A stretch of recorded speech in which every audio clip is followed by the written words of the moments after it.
Hallelujah, praise the lord. Yeshu Masih के मधुर नाम में आप सभी का स्वागत करता हूं। आज के सप्ताह के वचन में मैं हूं पास्टर मेलविन, और आज के वचन में जाने से पहले आइए हम प्रार्थना करते हैं। अपनी आंखों को बंद करेंगे। परमेश्वर पिता, मैं प्रार्थना करता हूं इस समय सभी लोगों के लिए, सभी दर्शकों के लिए जो इस वीडियो को देख रहे हैं, इस शिक्षण को देख रहे हैं, उनके ऊपर प्रभु जी मैं यीशु तेरे पवित्र लहू को लगाता हूँ, और मैं मांगता हूँ इस समय कि तेरा प्रकाशन की आत्मा तो उंडेल दे सभी के ऊपर जो इस समय इस शिक्षण को देख रहे हैं, और जो देखने वाले हैं प्रभु जी, जो जुड़ने वाले हैं, उन सभी पर भी, ताकि वो आज के इस वचन की गहराई को समझ पाए। उन्हें दे प्रभु जी, तू उनकी आत्मिक आंखों को खोल, आत्मिक कानों को खोल, और मैं विश्वास करता हूँ तो ये कर रहा है।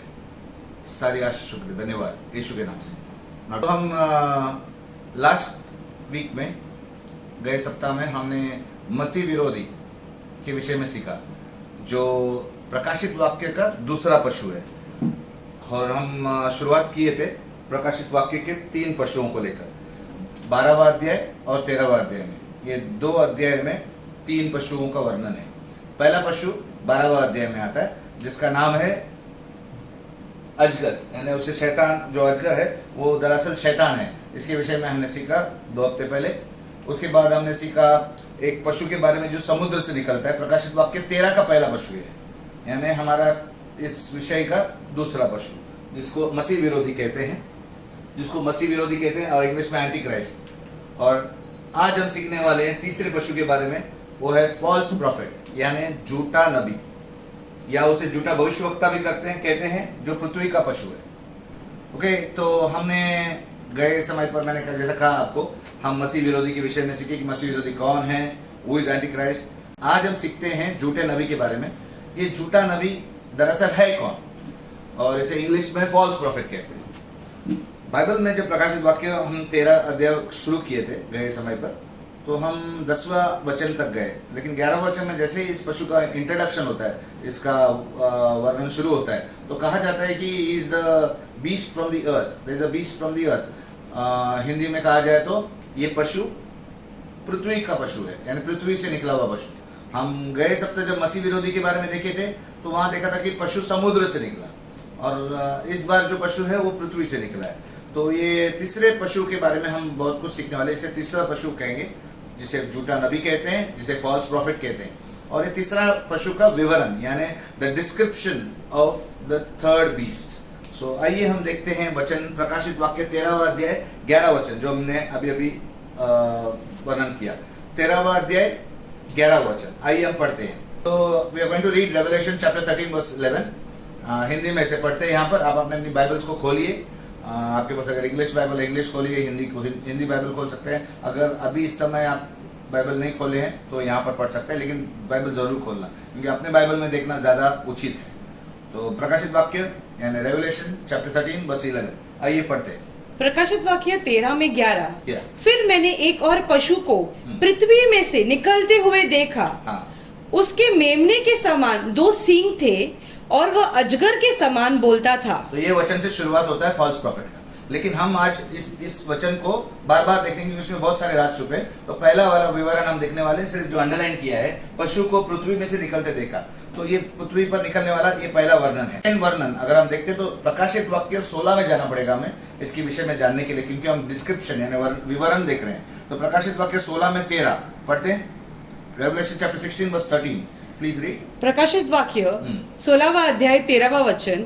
और मैंने उस अजगर के मुंह से और उस पशु के मुंह से और उस झूठे भविष्यवक्ता या झूठे नबी के मुंह से 3 अशुद्ध आत्माओं को मेंढकों के रूप में निकलते देखा। तो यहाँ पर तीनों पशुओं का वर्णन है। आप अगर देख सकते हैं, मैंने अंडरलाइन किया है, अजगर के मुंह से, पशु के मुंह से, ये मसीह विरोधी है दूसरा पशु, और उस झूठे भविष्यवक्ता या झूठे नबी, यानी आज के पशु के बारे में बात कर रहे हैं, उनके मुंह से 3 अशुद्ध आत्माओं को मेंढकों। ये इसके विषय में हमने ऑलरेडी उस तुरियों का और कटोरों का जो न्याय हुआ था उसके विषय में हमने देखा था, तभी ये वचन को पढ़ा था।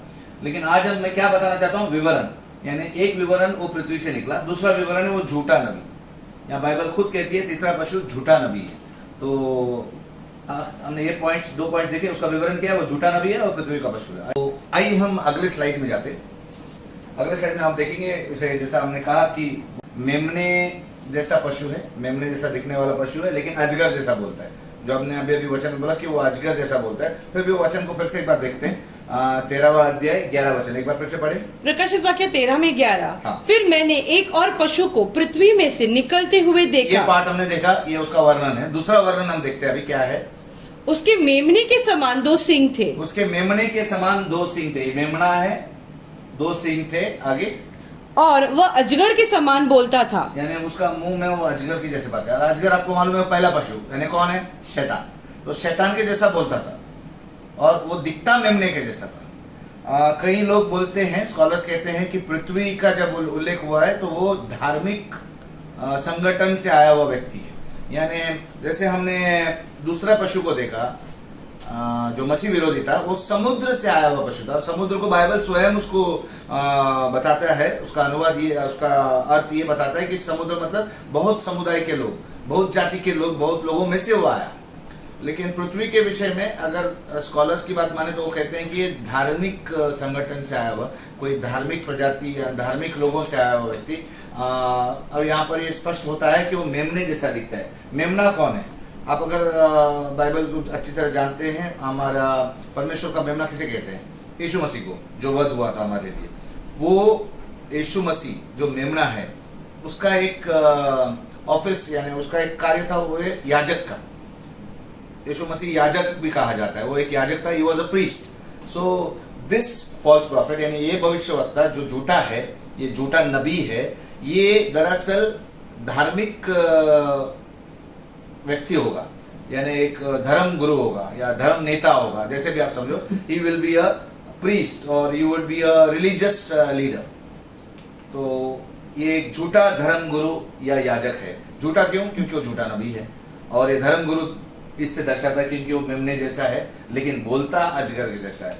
ओके, तो फिर से अगले स्लाइड में जाते हैं, वापस एक बार 13-11 पढ़ते हैं। प्रकाशित वाक्य 13 में 11। या फिर मैंने एक और पशु को पृथ्वी में से निकलते हुए देखा। उसके ये हमने पढ़ा, पृथ्वी से निकलते देखा, एक वर्णन। दूसरा, उसके मेमने के समान 2 सिंग थे। मेमने के समान था वो, और वो अजगर के समान बोलता था, ये भी देखा। अब तीसरे पार्ट में जाते हैं। 2 सिंग थे, 2 सिंग थे। तो ये 2 सिंग क्या है? सिंग क्या है? बाइबल में जैसा मैंने आपको बताया था, अंत का शिक्षण जब हम शुरू किए, फिर मैंने कहा कुछ बातें को समझने के लिए आपको कुछ शब्दों का अर्थ बाइबल ही बताता है, बाइबल ही उसे अर्थ बताता है। तो सिंग सामर्थ को दर्शाता है। It is horns means power, it's authority. तो सिंग सामर्थ को दर्शाते हैं। लेकिन अगर इसे मेमने की तरह से देखना है तो हमें एक अलग वचन को देखना पड़ेगा, क्योंकि मेमने की सिंग होने चाहिए ना, मेमने के जैसे 2 सिंग, यानी यीशु मसीह के जैसे 2 सिंग। तो क्या यीशु मसीह के सिंग थे? बाइबल में कहीं यीशु मसीह के सिंग का वर्णन है? हाँ है, और वो है प्रकाशित वाक्य 5वां अध्याय 6 वचन में। उस वचन को पहले पढ़ते हैं हम। प्रकाशित वाक्य 5 में 6। हाँ। मैंने उस सिंहासन और उन प्राचीनों के बीच में मानो एक वध किया हुआ मेमना खड़ा देखा। एक सेकंड, प्रकाशित वाक्य जब शुरू होता है तो वहां पर जब यूहन्ना को ये प्रकाशित वाक्य का दर्शन यीशु मसीह उसे देता है, तो वो पृथ्वी का कुछ दर्शन देखता है, कभी स्वर्ग का दर्शन देखता है। तो यहाँ पर कैमरा स्वर्ग की ओर ले गया है, और स्वर्ग पर वो सिंहासन देखता है, यानी परमेश्वर का सिंहासन है, उसके बीच में प्राचीन बैठे हैं, यानी बहुत सारे स्वर्गदूत है, और मानो एक वध किया हुआ मेमना खड़ा देखा। उसने वहां पर परमेश्वर के साथ एक मेमना खड़ा देखा। आपको पता है यीशु मसीह परमेश्वर के दाहिनी ओर विराजमान है, यानी he is at the right hand of God. लेकिन जब उसे प्रकाशित वाक्य का जो दर्शन दिख रहा है यूहन्ना को, तो वहां पर वो देखता है कि स्वर्ग में एक मेमना दिख रहा है, यानी वो यीशु मसीह ही है। तो आइए उसका वर्णन क्या देखते हैं। उन प्राचीनों के बीच में मानो एक वध किया हुआ मेमना खड़ा देखा। हाँ। उसके 7 सिंग, उस मेमने के 7 सिंग थे और 7 आंखें थी। यहाँ पर मैंने एक तस्वीर दी है, आप देख सकते हैं। 7 सिंग है ऊपर और 7 आंखें। अभी वो तस्वीर ऐसी मिली नहीं जो उसके ऊपर देखी, लेकिन हम इधर एक तस्वीर दिखा है, मेमना है और ये वध किया हुआ एक तलवार दिखाई गई, मतलब उसका बलिदान हुआ था, यानी वो क्रूस पर मारा गया था, वो बता रहे। ओके, आगे। ये परमेश्वर की 7 आत्माएं हैं। ये 7 सिंह 7 आत्माएं हैं, परमेश्वर की 7 आत्माएं। और परमेश्वर की तो आत्मा एक ही है, पवित्र आत्मा है, लेकिन 7 उसका प्रकटीकरण यानी उसका कार्य, उस पवित्र आत्मा के 7 कार्यों को बाइबल जब वर्णन करता है, वो 7 तरह के कार्य करता है पवित्र आत्मा, वो 7 आत्माएं कहा गया है। तो आपको ये अंडरस्टैंड करना पड़ेगा, ये सारी पृथ्वी पर भेजी गई, ओके, मतलब अलग अलग प्रकटीकरण, मैनिफेस्टेशन, इंग्लिश में these are the manifestation of the Holy Spirit. The Holy Spirit is one, but it manifest in 7 different ways and 7 different works of the Holy Spirit are seen here. So यहाँ clear हो गया, 7 सिंह, 7 आत्माएं. आत्मा एक ही है पवित्र आत्मा, लेकिन 7 ये आत्मा का वर्णन है, 7 काम, इसका अर्थ है 7 काम पवित्र आत्मा के. उसको नहीं हम इस तरह से कहेंगे, सिंह जो है आत्मा के सामर्थ्य की अभिव्यक्ति भी है. यानी सिंह तो सामर्थ्य है, मैंने कहा पिछले स्लाइड में. अब इस स्लाइड में मैं क्या बता रहा हूं, ये 7 अभिव्यक्ति है. अभिव्यक्ति यानी इट्स अ मैनिफेस्टेशन, उसके कार्य दर्शित करता है. सिंह यानी 7 कार्य दर्शित करता है. तो हम अभी जाते हैं वो 7 क्या आत्मा है, वो अभी आप बोलेंगे ये कैसे 7 आत्मा है, तो हम यशाया की पुस्तक में देखते हैं. 2 सबूत से साबित होता है. हम पुराने करार में जाएंगे, यशाया 11 में 2 पढ़ते हैं. यशाया 11 में 2, हाँ, यहोवा की आत्मा बुद्धि और समझ की आत्मा, युक्ति और पराक्रम की आत्मा और ज्ञान और यहोवा की भय की आत्मा उस पर ठहरी रहेगी. तो यहाँ पर देखा है, मेनोरा बोलते हैं इसे मेनोरा मतलब ये एक क्या बोलते हैं, कैंडल स्टैंड है जो परमेश्वर मतलब जो यहूदी लोगों के मंदिर में अक्सर होता है. इसमें 7 दिए होते हैं और ये 7 आत्माओं को दर्शाता है, परमेश्वर की 7 आत्माओं को. तो यहाँ पर देखेंगे, आप इंग्लिश में देखेंगे, the spirit of the Lord, हाँ, उसे हिंदी में कहते हैं यहोवा की आत्मा. दूसरा आत्मा क्या कहा, बुद्धि की आत्मा, जो इंग्लिश में spirit of wisdom. Then third आत्मा समझ की आत्मा, यानी स्पिरिट ऑफ अंडरस्टैंडिंग. फिर 4th आत्मा क्या है, वहां पर क्या लिखा है, 4th चौथा युक्ति की आत्मा, spirit of council, spirit of council. और बाद में 5वीं आत्मा पराक्रम की आत्मा, स्पिरिट ऑफ माइट. और 6ठी आत्मा यहोवा ज्ञान की, यानी स्पिरिट ऑफ नॉलेज. देन 7वीं आत्मा यहोवा की भय की, spirit of the fear of the Lord. अगर आप देखेंगे इंग्लिश में यहाँ पे spirit of the fear of the Lord. तो ये आत्माएं जब पृथ्वी पे काम करते हैं तो ये इस तरह से सभी प्रकटीकरण, यानी उसका मैनिफेस्टेशन, हिंदी में और एक शब्द अभिव्यक्ति दर्शाता है. तो अब बात करते हैं उस झूठे नबी की. झूठे नबी की कितने सिंह थे, उसके तो 2 ही सिंह थे, लेकिन वो मेमने जैसे थे. मतलब यहाँ पर वो ये दर्शाता है वचन कि जैसे मेमने के यानी यीशु मसीह के 7 प्रकटीकरण है, 7 अभिव्यक्ति है, उसी तरह शैतान भी अपने दुष्ट आत्मा के द्वारा वो झूठा नबी 2 अभिव्यक्ति दिखाएगा, यानी 2 प्रकटीकरण दिखाएगा, 2 कार्य दिखाएगा. यही दर्शाता है. और ये हम यहाँ पर देखते हैं वापस एक बार 13 में 11, फिर से एक बार देखते हैं प्रकाशित वाक्य 13 में 11, जरा पढ़े. प्रकाशित वाक्य 13 में 11. या. फिर मैंने एक और पशु को पृथ्वी में से निकलते हुए देखा, उसके मेमने के समान 2 सिंह थे. 2 सिंह, अभी 2 सिंह यानी एक यह झूठा नबी दुष्ट आत्मा के 2 अभिव्यक्तियों के द्वारा काम करता है, यानी उसके 2 कार्य होंगे जो मेन होंगे, जो 2 आत्माओं के जरिए काम करेगा. ये बात को दर्शाता है 2 सिंह. और वो 2 काम क्या होंगे, पहला काम होगा, पहला यहाँ पर देख रहे हैं प्रकाशित वाक्य 13 में 15, इसका पहला कार्य क्या है. प्रकाशित वाक्य 13 में 15, एक आत्मा इस तरह से काम करती है. पढ़ो. उसे यानी झूठे नबी को उस पशु की मूर्ति में प्राण डालने का अधिकार दिया गया कि पशु की मूर्ति बोलने लगे. Yes. जितने लोग उस पशु की मूर्ति की पूजा न करे उन्हें मरवा डाले. तो यहाँ पर वो पशु की मूर्ति में, यानी वो मसीह विरोधी की कुछ मूर्ति बनाएगा जो हम आगे देखने वाले हैं. तो ये मूर्ति बोलने लगे, यानी ये एक अजीब काम होता है जो जादू जैसा लगे, क्योंकि दुष्ट आत्मा के, लेकिन वो कुछ ऐसा करने वाला है और ये ताकत उसको दिया गया, अधिकार दिया गया, वो दुष्ट आत्मा के द्वारा ये सब करेगा. और दूसरा उसका अभिव्यक्ति, यानी दूसरा दुष्ट आत्मा का कार्य क्या होगा, प्रकाशित वाक्य 16 अध्याय में 13 और 14 वचन में है. पढ़िए. प्रकाशित वाक्य 16 में 13. हाँ. और मैंने उस अजगर के मुंह से और इस पशु के मुंह से और उस झूठे भविष्यवक्ता के मुंह से 3 अशुद्ध आत्माओं को मेढकों के रूप में निकलते देखा. Yes. 14, ये चिन्ह दिखाने वाली दुष्ट आत्माएं हैं. चिन्ह दिखाने वाली दुष्ट आत्माएं, यानी यहाँ पर वो चिन्ह दिखाने का एक तो भरमाता है, मानो जैसे कि उसने जान डाला मूर्ति में, और दूसरा है चिन्ह दिखाता है. दुष्ट आत्मा चिन्ह देगा, जो संसार के सारे राजाओं के पास निकलकर इसीलिए जाती है उन्हें सर्वशक्तिमान परमेश्वर के उस बड़े दिन की लड़ाई के लिए इकट्ठा करे। यानी आखिरी युद्ध जो यीशु मसीह के साथ लड़ने वाले हैं, उस युद्ध के लिए उन लोगों को सब देशों के राजाओं को, सब देशों के नेताओं को उस जगह पर इकट्ठा करने पर मजबूर करते हैं। वो दुष्ट आत्मा का असर दूसरा वाला है। यहाँ पर हम दो असर को देखते हैं, दो प्रकटीकरण को देखते हैं, दो अभिव्यक्ति को देखते हैं। इंग्लिश में there are two manifestations of the evil spirit by the false prophet. तो आगे बढ़ते हैं। आप सभी जानते हैं कि हमारा परमेश्वर एक त्रिएक परमेश्वर कहा जाता है। गॉड इज अ ट्राइयून गॉड, इसे ट्रिनिटी कहा जाता है इंग्लिश में, त्रिएक परमेश्वर हिंदी में। आप यहाँ पर देख रहे हैं, एक इस चित्र से आपको पता चलता है त्रिएक। त्रिएक क्यों कहा जाता है? परमेश्वर तीन व्यक्ति है लेकिन एक परमेश्वर है। ये मिस्ट्री है, ये रहस्य है। परमेश्वर तीन व्यक्ति है अलग अलग, जो तीन अलग अलग कार्य करते हैं लेकिन है एक ही। तो सच्चा और पवित्र त्रिएकता ये है कि पिता परमेश्वर टॉप में है, उसके बाद मसीह यीशु मसीह पुत्र है और पवित्र आत्मा है। पिता पुत्र पवित्र आत्मा। जब भी हम आशीष देते हैं तो पिता पुत्र और पवित्र आत्मा के नाम से देते हैं। तो वैसा मतलब ये पिता परमेश्वर है, पुत्र यीशु है और पवित्र आत्मा है। ये तीनों के कार्य अलग अलग है। इसके विषय में कभी बात करेंगे।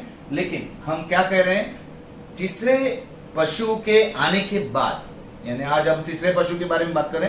तीसरा पशु जैसे एंट्री मारता है सीन पर, मंच पर, एक ऐसा झूठा, ये सच्चा पवित्र त्रिएकता है तो झूठा दुष्ट त्रिएकता उत्पन्न होता है। वो कैसे?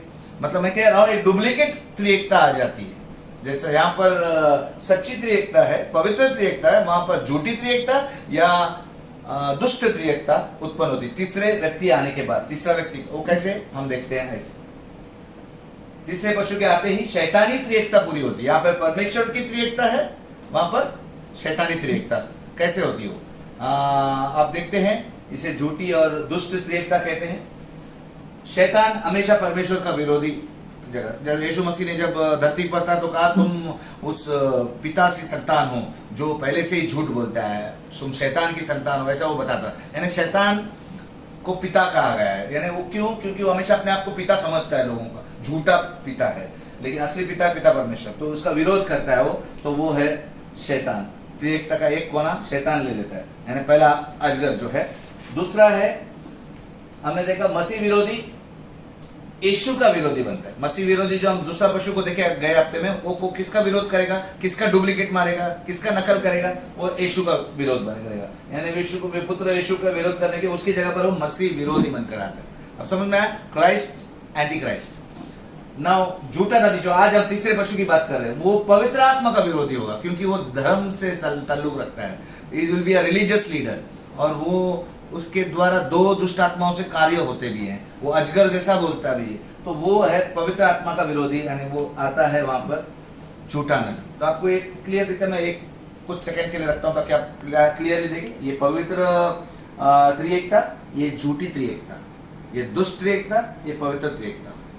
और ये पिता की जगह पर शैतान, पुत्र यीशु की जगह पर मसीह विरोधी। और आज का जो तीसरा पशु है वो पवित्र आत्मा जैसा कार्य करता है। पवित्र आत्मा जब आप देखोगे बाइबल में, पवित्र आत्मा हमेशा यीशु को ग्लोरीफाई करता है। बाइबल देखेंगे, the Holy spirit always glorifies Jesus. तो ये जो आज तीसरा पशु के बारे में जब बात कर रहे हैं, वो किसका जगह ले रहा है? पवित्र आत्मा का। तो वो किसका महिमा करेगा, किसको बढ़ाएगा? मसीह विरोधी। यानी एक तरह से वो मसीह विरोधी को महिमा दिलाने के लिए वो सारे कार्य करेगा, वो सारे लोगों को भरमाएगा, सारे झूठे चिन्ह और चमत्कार जैसा हमने कहा वो दिखाएगा। यानी उसका काम पवित्र आत्मा जैसा करता है उसका नकल करेगा। तो ये बात होती है। तो ये त्रिएकता हो गई। ओके, पहला तीमुथियुस 3:16 जरा पढ़ते हैं। पहला तीमुथियुस 3:16। हाँ।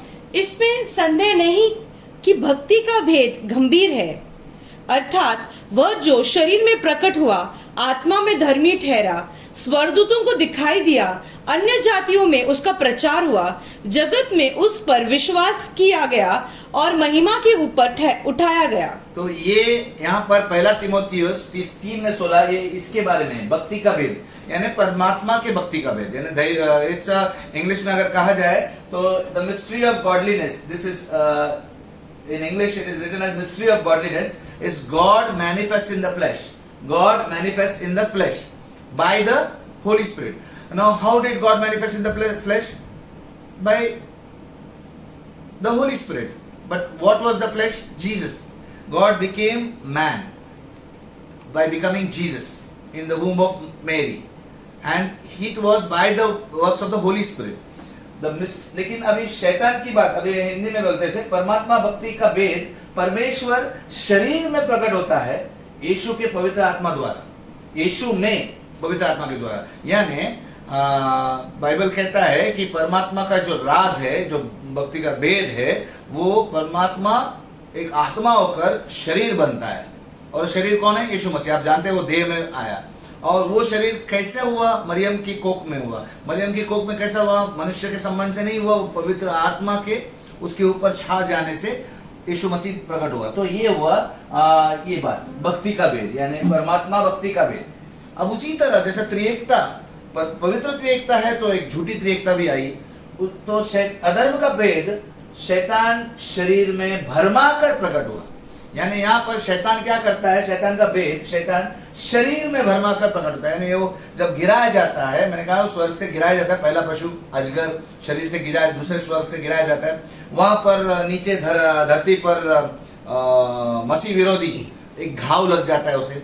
ये सब उस पूरे 7 साल के समय के बीच में, यानी 3.5 वर्ष के बीच में सब होता है ये घटनाएं। और उस समय पर ये झूठे नबी का कार्य होगा। यहाँ पर पवित्र आत्मा कार्य करता है यीशु को प्रकट करने में शरीर में, लेकिन यहाँ पर ये भरमा कर ऐसा दिखाया जाएगा कि झूठा मसीह विरोधी जो है, जिसे घाव लगा है, वो प्राण घातक घाव से जिंदा हुआ। और ये झूठ होगा, वो मरा नहीं होगा, ये नाटक होगा, क्योंकि जीवन देने का काम सिर्फ परमेश्वर का है। तो यहाँ पर ये झूठा नबी सिर्फ एक नाटक करेगा या एक भरमाएगा। लोगों को भरमाने की शक्ति तो है उसके पास। एक हमने देखा कि उसके मुंह से मेंढक की जैसी आत्माएं निकलती, मतलब दुष्ट आत्माएं निकलती। तो ये भरमाने का काम करेगा कि अरे शैतान ने, मतलब शैतान देवता ने ये किया, ऐसा किया, मतलब वो शरीर में आ गया, इसके जैसा कोई नहीं, इसका पूजा करो, ये ऐसा, मतलब वो उसी तरह नकल मारेगा जैसा पवित्र आत्मा करता है, लेकिन भरमा कर। तो यहाँ पर हमने देखा कि एक त्रिएकता डुप्लीकेट आई है। शैतान, मसीह विरोधी और झूठा नबी, ये तीनों मिलके परमेश्वर के काम का नकल करने लगेंगे। तो आज हमने अभी देखा तीसरे पशु का पहला पॉइंट, हमने देखा तीसरे पशु का विवरण को देखा। विवरण में देखा कि वो झूठा नबी है, वो पृथ्वी से निकलता है, उसके वो मेमने जैसा है, धर्म गुरु है। फिर हमने देखा कि उसके 2 सींग है, यानी 2 दुष्ट प्रकटीकरण या अभिव्यक्ति है उसके, मतलब उसके अंदर से आत्मा का कार्य देखा, और वो क्या करने वाला है, वो त्रिएकता होने वाली, वो सब हम देखा। अब हम दूसरे पॉइंट पे जाते हैं, तीसरे पशु का कर्म, the deeds of the third beast. First one was the description of the first beast, now we are going to the deeds, that is तीसरे पशु के कर्म। और वो क्या है? हम प्रकाशित वाक्य 13वां अध्याय 12 वचन। देखो आपने सिर्फ अभी एक वचन पढ़ा, एक में इतने राज छुपे, अब 12 वचन पढ़ते हैं, पढ़िए। प्रकाशित वाक्य 13 में 12। यस। यह उस पहले पशु यानी मसीह विरोधी का सारा अधिकार उसके सामने काम में लाता है, और पृथ्वी। ओके, तो हम पहले पॉइंट में देखेंगे, पूरा वचन बाद में पढ़ते हैं। उस पहले पशु, यहाँ पर मैंने लिखा है मसीह विरोधी, क्योंकि हम जानते हैं पहला पशु प्रकाशित वाक्य 13 का पहला पशु। हमारे पूरे प्रकाशित वाक्य के 3 पशु है, तो वो है 12 में 1 और 13 में 2। तो 13वां का पहला पशु कौन है? मसीह विरोधी, जो गए समय पर हमने सीखा। उसका सारा अधिकार उसके सामने काम में लाता है, यानी उसी के सामने काम में आता है। तो ये क्या दर्शाता है? एक तरह से उसका राइट हैंड, मैंने कहा ना, उसका चेला बनेगा। पवित्र आत्मा हमेशा यीशु मसीह को गौरव दिया, हमेशा उसकी महिमा किया, उसको बढ़ाया। ये क्या करेगा? ये अपने गुरु को, यानी मसीह विरोधी को आगे बढ़ाएगा, यानी उसका राइट हैंड बनेगा। तो कुछ इस तस्वीर में आपको दिखेगा, जैसा राजा का चेला बन के काम करता है, वो एक प्यारे, मतलब एक उसका राइट हैंड बन के काम करेगा, the beast and the false prophet. तो उसका पहला कर्म होगा, उसका पहला कार्य होगा मसीह विरोधी का सारा अधिकार काम में लाना। मतलब उसका जो भी काम होगा दुनिया में काम करता है। अभी गवर्नमेंट का, सरकार का सारा काम, अधिकार कौन काम में लाता है? पुलिस, जो क्या बोलते हैं, पुलिस व्यवस्था होती है, वो सारे कानून को लागू करती है। कानून तो ऊपर बनते हैं, लेकिन उसका अधिकार चलाने का काम किसका है? इम्प्लीमेंट करने का काम किसका है? पुलिस का। इसी तरह ये झूठा नबी सारा अधिकार जो जो चाहता है, मसीह विरोधी जो चाहता है, वो सारा कार्य में काम करने का काम इसका होगा, झूठा नबी का। यानी एक बड़ा हस्ती होगा उस समय पर, उसके पूरा कार्य वो करे संभालेगा। नेक्स्ट पॉइंट, नेक्स्ट स्लाइड में जाते हैं। इसका कर्म के बारे में दूसरा भाग देखते हैं, और वो है प्रकाशित वाक्य 13 में 12 वचन। दूसरा भाग अंडरलाइन जो किया है, आपको ध्यान देना है उस पर, लेकिन पढ़ते शुरू से। प्रकाशित वाक्य 13 में 12। यस। यह उस पहले पशु यानी मसीह विरोधी का सारा अधिकार उसके सामने काम में लाता था। हाँ। और पृथ्वी और उसके रहने वाले से उस पहले पशु की, जिसका प्राणघातक घाव अच्छा हो गया था, पूजा कराता था। यानी मैंने जैसे अभी थोड़ी देर पहले कहा कि पवित्र आत्मा यीशु की बड़ाई करता है, यीशु की आराधना करने सिखाता है, वो हमें अगुवाई करता है। ये भी वही डुप्लीकेट यानी वही नकल मारने की कोशिश कर रहा है परमेश्वर का। उन लोगों का काम ही है, दुष्ट शैतान का काम ही है, और शैतान ने उसके प्यादे को अच्छे से लाया इस मंच पर, यानी झूठे नबी को क्या करने, मसीह विरोधी और शैतान की पूजा होने चाहिए। मसीह विरोधी के द्वारा शैतान की पूजा। जब हम यीशु की आराधना करते हैं तो आखिर में हम किसके पास आराधना जाती है? परमेश्वर के पास, क्योंकि परमेश्वर स्वयं यीशु में प्रकट हुआ। तो यहाँ पर वो क्या करना चाहता है, मसीह विरोधी को, जो एक पुरुष है, जो हमने गए समय देखा कि वो एक व्यक्ति है, झूठा भविष्यवक्ता भी एक व्यक्ति होगा, यानी एक मनुष्य होगा, जो उसके बॉस यानी मसीह विरोधी को पूरा पूजा करने के लिए लोगों को मजबूर करेगा, और ये बताएगा कि उसका प्राणघातक घाव जो है अच्छा हो गया। ये बात से वो उसे हाईलाइट करेगा, लोगों को बोलेगा कि देखो चमत्कार हुआ, इसकी जैसा पावरफुल कोई नहीं, उसकी आराधना करो, उसकी पूजा करो। तो ये एक तरह से क्या है, झूठा नबी मसीह विरोधी का दाहिना हाथ यानी राइट हैंड होगा। हालेलुया। तो हम देख रहे हैं किस तरह से वो काम करते हैं। मसीह विरोधी एक पुरुष है, झूठा नबी एक पुरुष है। मसीह विरोधी कौन है? एक राजनीतिक और सैन्य और विश्व नेता है, यानी इंग्लिश में एक पॉलिटिकल और मिलिट्री वर्ल्ड लीडर है। Anti Christ will be a political and military world leader, एक पावरफुल दुनिया का एक लीडर होगा, जो पूरे देशों पर राज करना चाहे, पूरा दुनिया पर राज करने के लिए आएगा मंच पर। और झूठा नबी क्या होगा? दुनिया का धर्म गुरु नेता बन जाएगा, दुनिया का एक धर्म। मैंने कहा था मसीह विरोधी का जब हम सीख रहे थे, इनका एक ही काम है, शैतान का एक काम है कि अंत में एक विश्व सरकार, एक विश्व धर्म और एक विश्व मुद्रा, one world government, one world leader बनना चाहता है, वन वर्ल्ड रिलीजन, कोई दूसरी जाति धर्म नहीं होगा, एक ही धर्म होगा अंत के दिनों में, और वन वर्ल्ड करेंसी यानी एक मुद्रा। ऐसे अलग डॉलर्स, रुपया, येन, यूरो ऐसे कुछ नहीं होगा, एक ही करेंसी होगा। वो क्या होगा हम आगे देखते हैं, लेकिन जिसका काम, मेन काम होगा दुनिया के लोगों को मसीह विरोधी की पूजा करवाना। ये मेन काम झूठे नबी का होगा, जो हमारा तीसरा पशु है। तो बेशक ये काम कठिन नहीं होगा। आपको लगता होगा कि मुश्किल होगा, सब लोग क्यों मानेंगे ऐसा, लेकिन ये काम कठिन नहीं होगा। मैं ऐसा क्यों कह रहा हूँ? सवाल यही है, क्यों और कैसे होगा, ऐसे कैसे होगा? आपके मन में आता होगा ऐसा कैसे, लोगों को पूजा करना, पागल हो गए क्या लोग, किसी की भी पूजा करेंगे? नहीं, अब देखते हैं आगे कैसे होगा। इसको परमेश्वर ने उत्तर दिया है दूसरा थिस्सलुनीयों की पुस्तक में 2 अध्याय 9 से 12। आप अपने बाइबल में खोलिए और मार्क कीजिएगा, इस बहुत इंपॉर्टेंट है। I want you to underline this verses. 2 Thessalonians chapter 2 verse 9 to 12 पढ़िए, 9 से, वचन 9 से। 2 थिस्सलुनीयन 2 अध्याय 9वां वचन। उस अधर्मी का आना शैतान के कार्य के अनुसार सब प्रकार की झूठी सामर्थ, चिन्ह, अद्भुत काम के साथ और नाश होने वाले के लिए अधर्म के सब प्रकार के धोखे के साथ होगा। उस अधर्मी का आना, ये मसीह विरोधी और ये दोनों झूठे भविष्य, दोनों का आना शैतान के कार्य के अनुसार। मैंने कहा ना, झूठा त्रिएकता शैतान का काम ही है, दोनों को मंच पर लाया ताकि उसका काम हो जाए। ओके, और इस प्रकार की झूठी सामर्थ दिखाएगा, झूठा चिन्ह दिखाएगा, झूठा अद्भुत काम दिखाएगा, चमत्कार, जो चमत्कार नहीं कहा जाता, जादू दिखाएगा। और नाश होने के लिए, जो अधर्म से नाश होने वालों के लिए, यानी जो अविश्वासी है उनको कहते हैं नाश होने वाले, नाश होने वालों।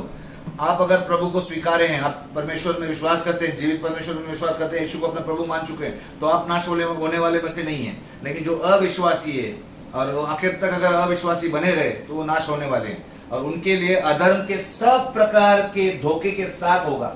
ये मसीह विरोधी और झूठा नबी यही कार्य करेंगे, धोखे से काम करेंगे, क्योंकि क्योंकि आगे बढ़ो। क्योंकि लोगों ने सत्य के प्रेम को ग्रहण नहीं किया। यीशु सत्य, यीशु मसीह है। यीशु मसीह कहा मैं सत्य हूँ, मैं मार्ग हूँ, मैं जीवन हूँ। तो यीशु के प्रेम को ग्रहण नहीं किया, उन्होंने यीशु का बलिदान को माना नहीं, अभी भी अविश्वास करते हैं उस जिससे जिससे जिससे उनका उद्धार होता।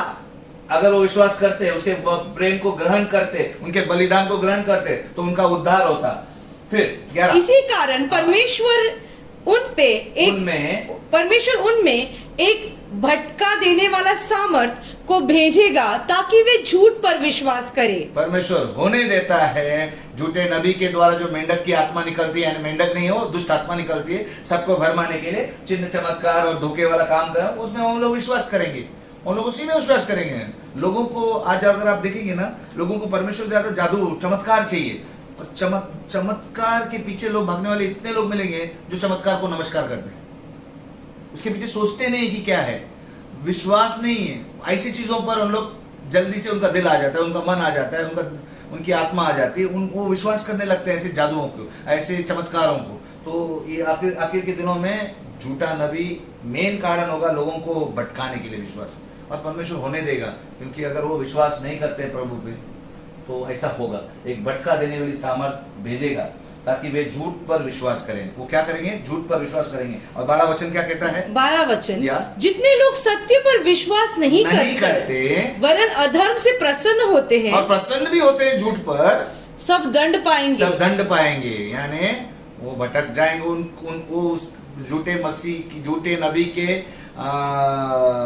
जो भी प्लान्स होंगे उसमें वो शामिल हो जाएंगे। देखो, झूठे नबी के लिए लोगों को मसीह विरोधी की ओर मोड़ना आसान होगा, क्योंकि सब लोग तैयार है, हमको प्रभु नहीं चाहिए, हमको ये नहीं चाहिए, हमको ये सही लगता है, ये मसीहा है, उसको झूठा मसीहा स्वीकार कर लेंगे। वो झूठा मसीहा है लेकिन उसको मसीहा बोल के स्वीकार करेंगे। आगे लोग पढ़ो जरा, ये लोगों ने मसीह को इनकार कर दिया, इसीलिए ईश्वर उन्हें वही देगा जो वह चाहते हैं। परमेश्वर किसी से कभी जबरदस्ती नहीं करता है। तुम चाहते हो, उसी को गुरु मानते हो, उसी को ईश्वर मानना चाहते हो, उसी को मसीहा मानना चाहते हो, होने दो, तथास्तु, आमीन कहेगा परमेश्वर, और होने जाएगा। इसीलिए ये हमारे ऊपर निर्भर है कि हम क्या चुनाव करते हैं। हमको चुनाव करना हमारे हाथ में दिया, परमेश्वर ने हमें स्वेच्छा दिया है।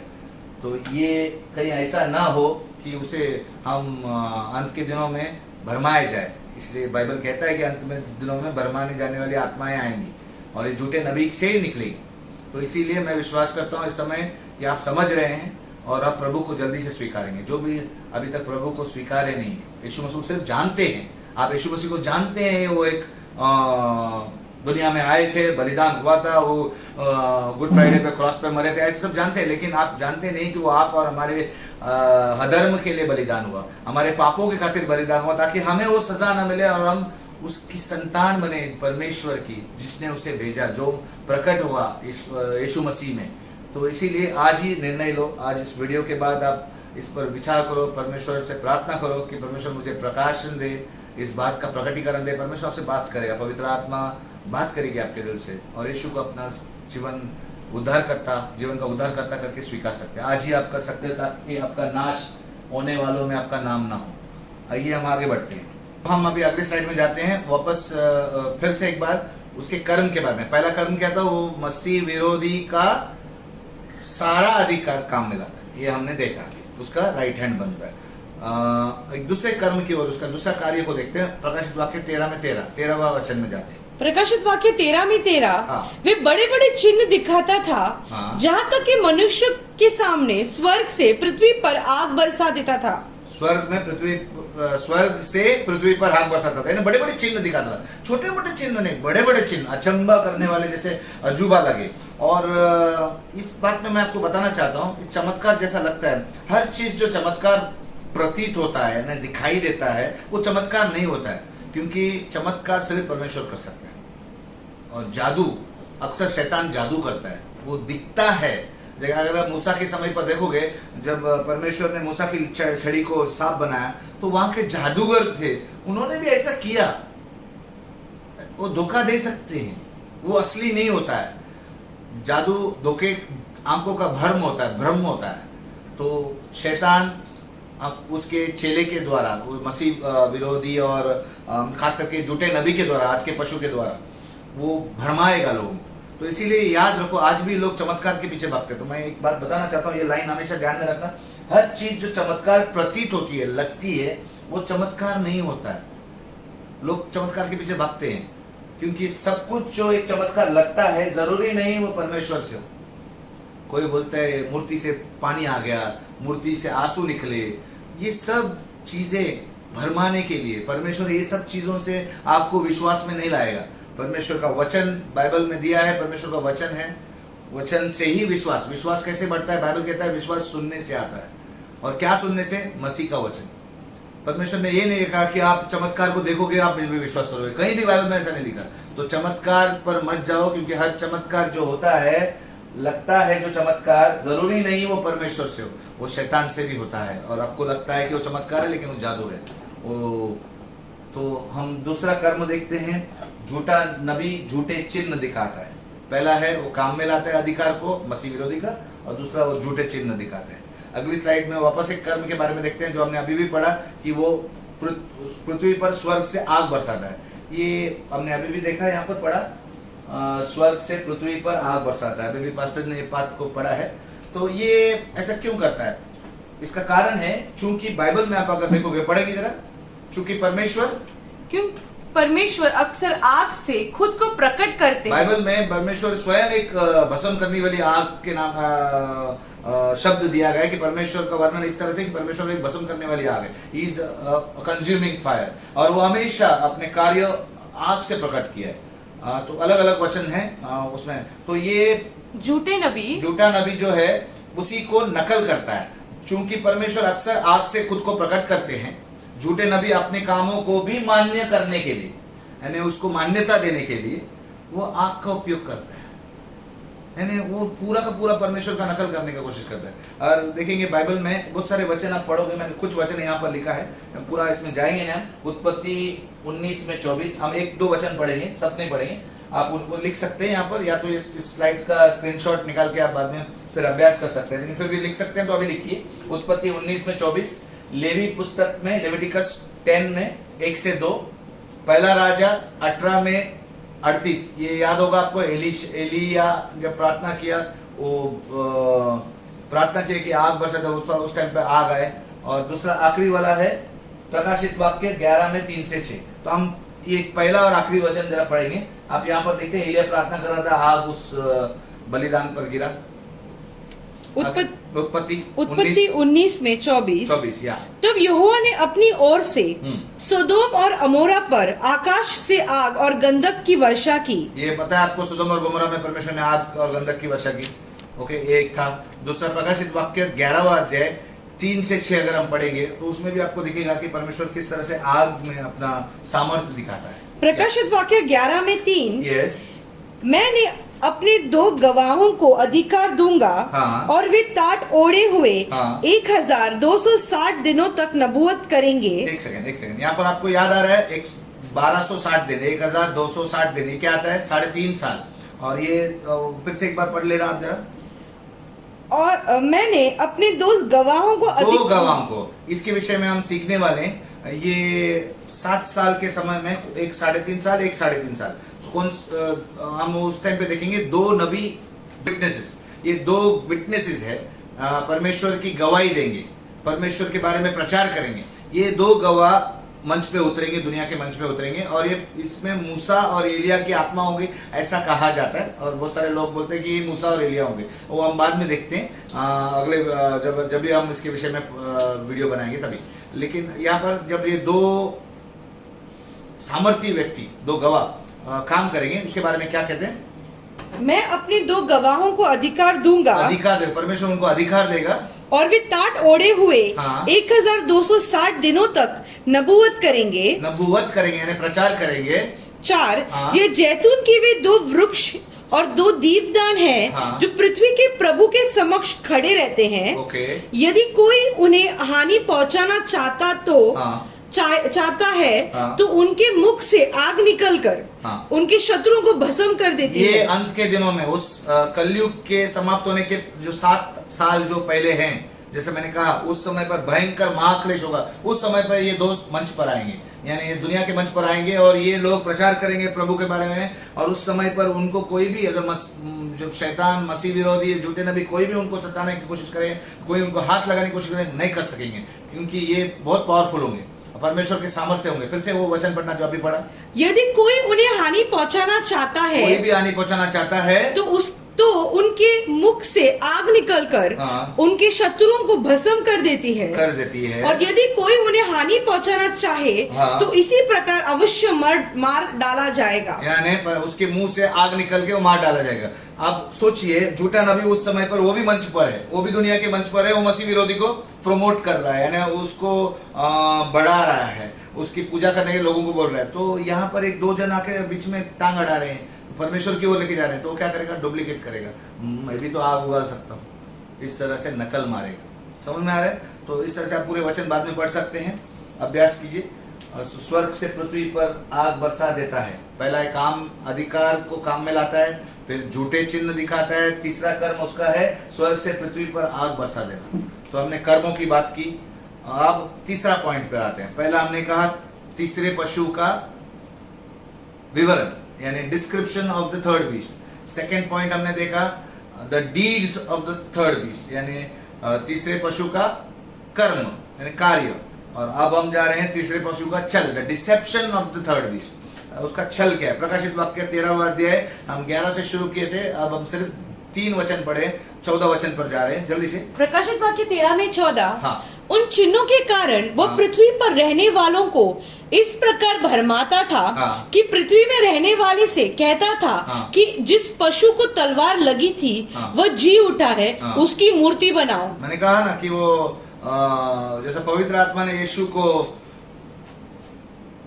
प्रकट किया, परमेश्वर शरीर में प्रकट हुआ, उसी तरह ये झूठा नबी मसीह विरोधी को जो घाव लगा था, ऐसा सबको दिखाया कि ये मर गया था लेकिन अभी जिंदा हो गया, इस तरह से भरमाएगा। और वो क्या करेगा? लोगों को किस तरह से भरमाने का हाथ किस तरह से होगा कि बोलो भाई इसकी पूजा करो। अभी पूजा करने के लिए आप जानते हैं, जो अविश्वासी लोग हैं, चाहे दुनिया में किसी भी धर्म की तरफ भी हो, जो परमेश्वर के लोग हैं वो जानते हैं परमेश्वर जीवित है और उसकी कभी मूर्ति नहीं करेंगे, वो फोटो नहीं रखते उसके, ना ही उसकी मूर्ति बनाते हैं, क्योंकि हम वचन में विश्वास करते हैं। बाइबल जीवित वचन है, परमेश्वर यीशु मसीह आदि में वचन था, वचन देहधारी बना, यानी हम उसकी फोटो नहीं रखते, हम उस वचन को मानते हैं, विश्वास करते हैं, इसलिए हम विश्वासी कहते हैं।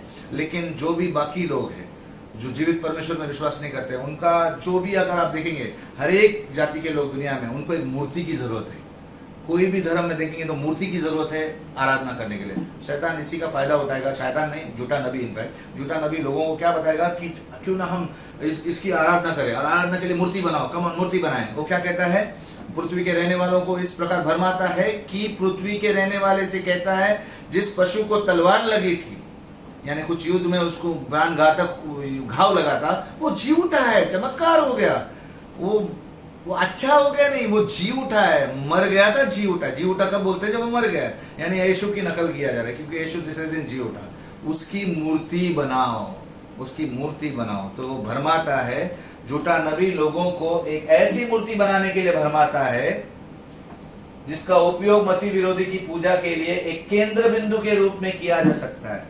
जैसा आप जानते हैं, सभी को मूर्ति की जरूरत होती है। बहुत से लोग बोलते हैं मूर्ति नहीं तो मैं पूजा नहीं कर सकता हूँ, मैं आराधना नहीं कर सकता हूँ, तो इसी का फायदा उठाएंगे।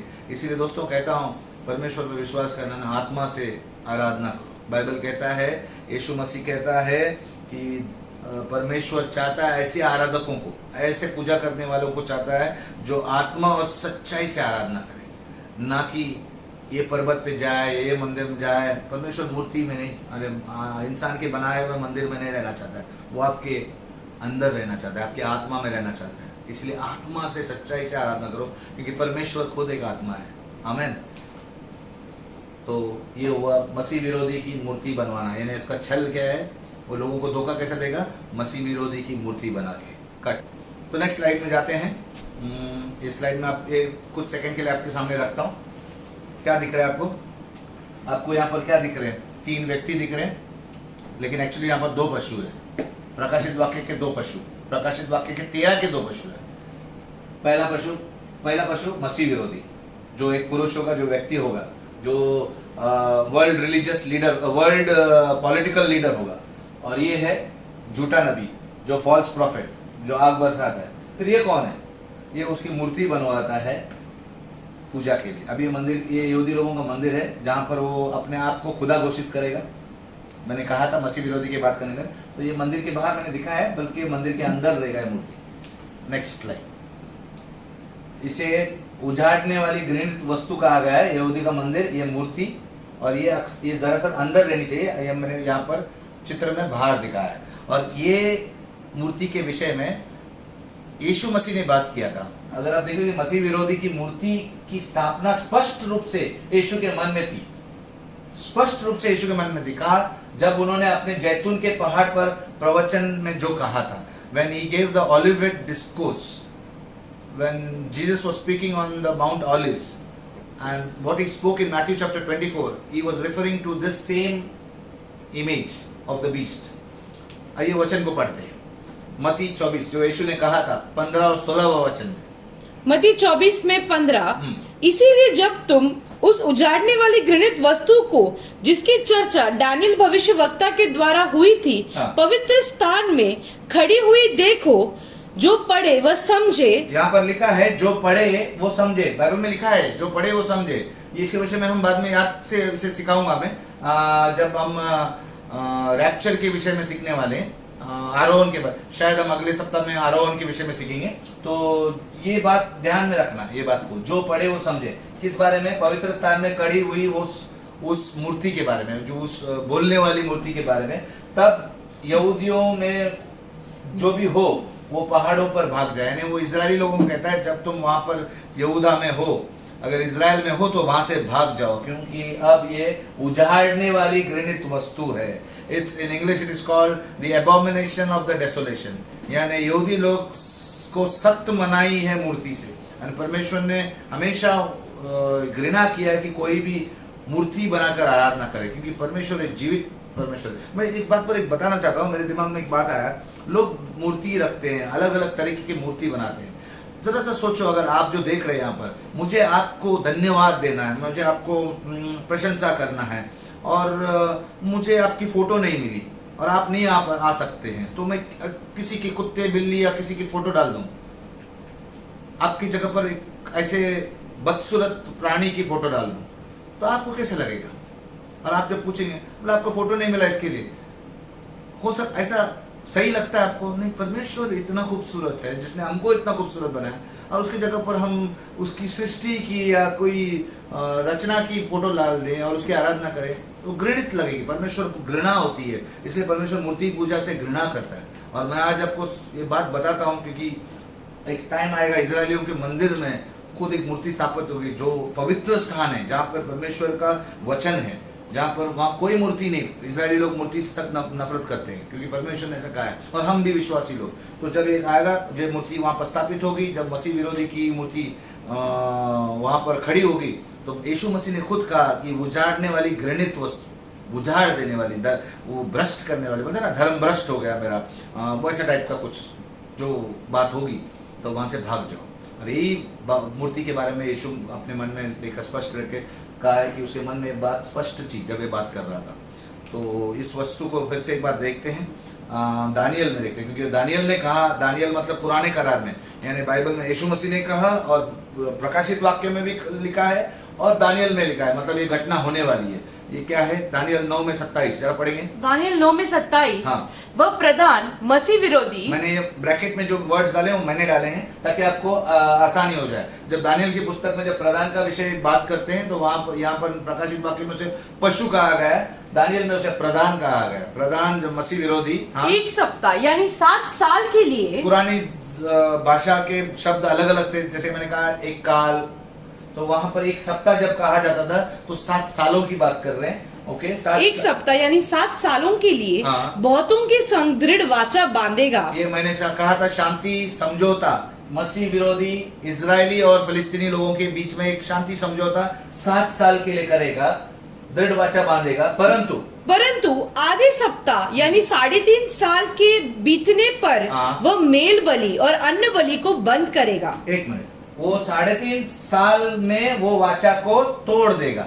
एक मैंने कहा था, मैंने आपको सिखाया था कि तोड़ देगा। इसका अर्थ क्या है? वहां पर मेल बलि और अन्न बलि को बंद करेगा और कंगूरे पर उजाड़ने वाली घृणित वस्तु दिखाई देगी। यानी बाइबल कहता है इस मंदिर में, ये मंदिर, ये यहूदी लोगों का मंदिर, आज यहूदी लोगों का मंदिर है नहीं है। उधर वहां पर एक दीवार है, क्योंकि पहला मंदिर उनका नष्ट हुआ था, उसके बाद एक दूसरा मंदिर बना था, वो भी नष्ट हुआ है रोमी सरकार के जमाने में, यानी आज से 2000 साल पहले। और अभी उनके पास कोई मंदिर नहीं, एक दीवार है नाम के लिए जो प्रार्थना करते हैं वहां पर जाकर, जिसे वेलिंग वॉल कहते हैं। अब तीसरा मंदिर बनने के लिए वहां पर मस्जिद खड़ा है, डोम ऑफ द रॉक बोलते हैं इजराइल में। तो वो जगह पर मंदिर, वहां पर मंदिर बनने के लिए उन लोग राह देख रहे, सब तैयारियां हो सकी। लेकिन जब शांति समझौता होगा, ये 7 साल का शांति, तभी मैंने कहा कि इजरायली लोग और अरबी लोगों के बीच में समझौता होगा, मस्जिद टूटेगा भी नहीं और मंदिर बनेगा।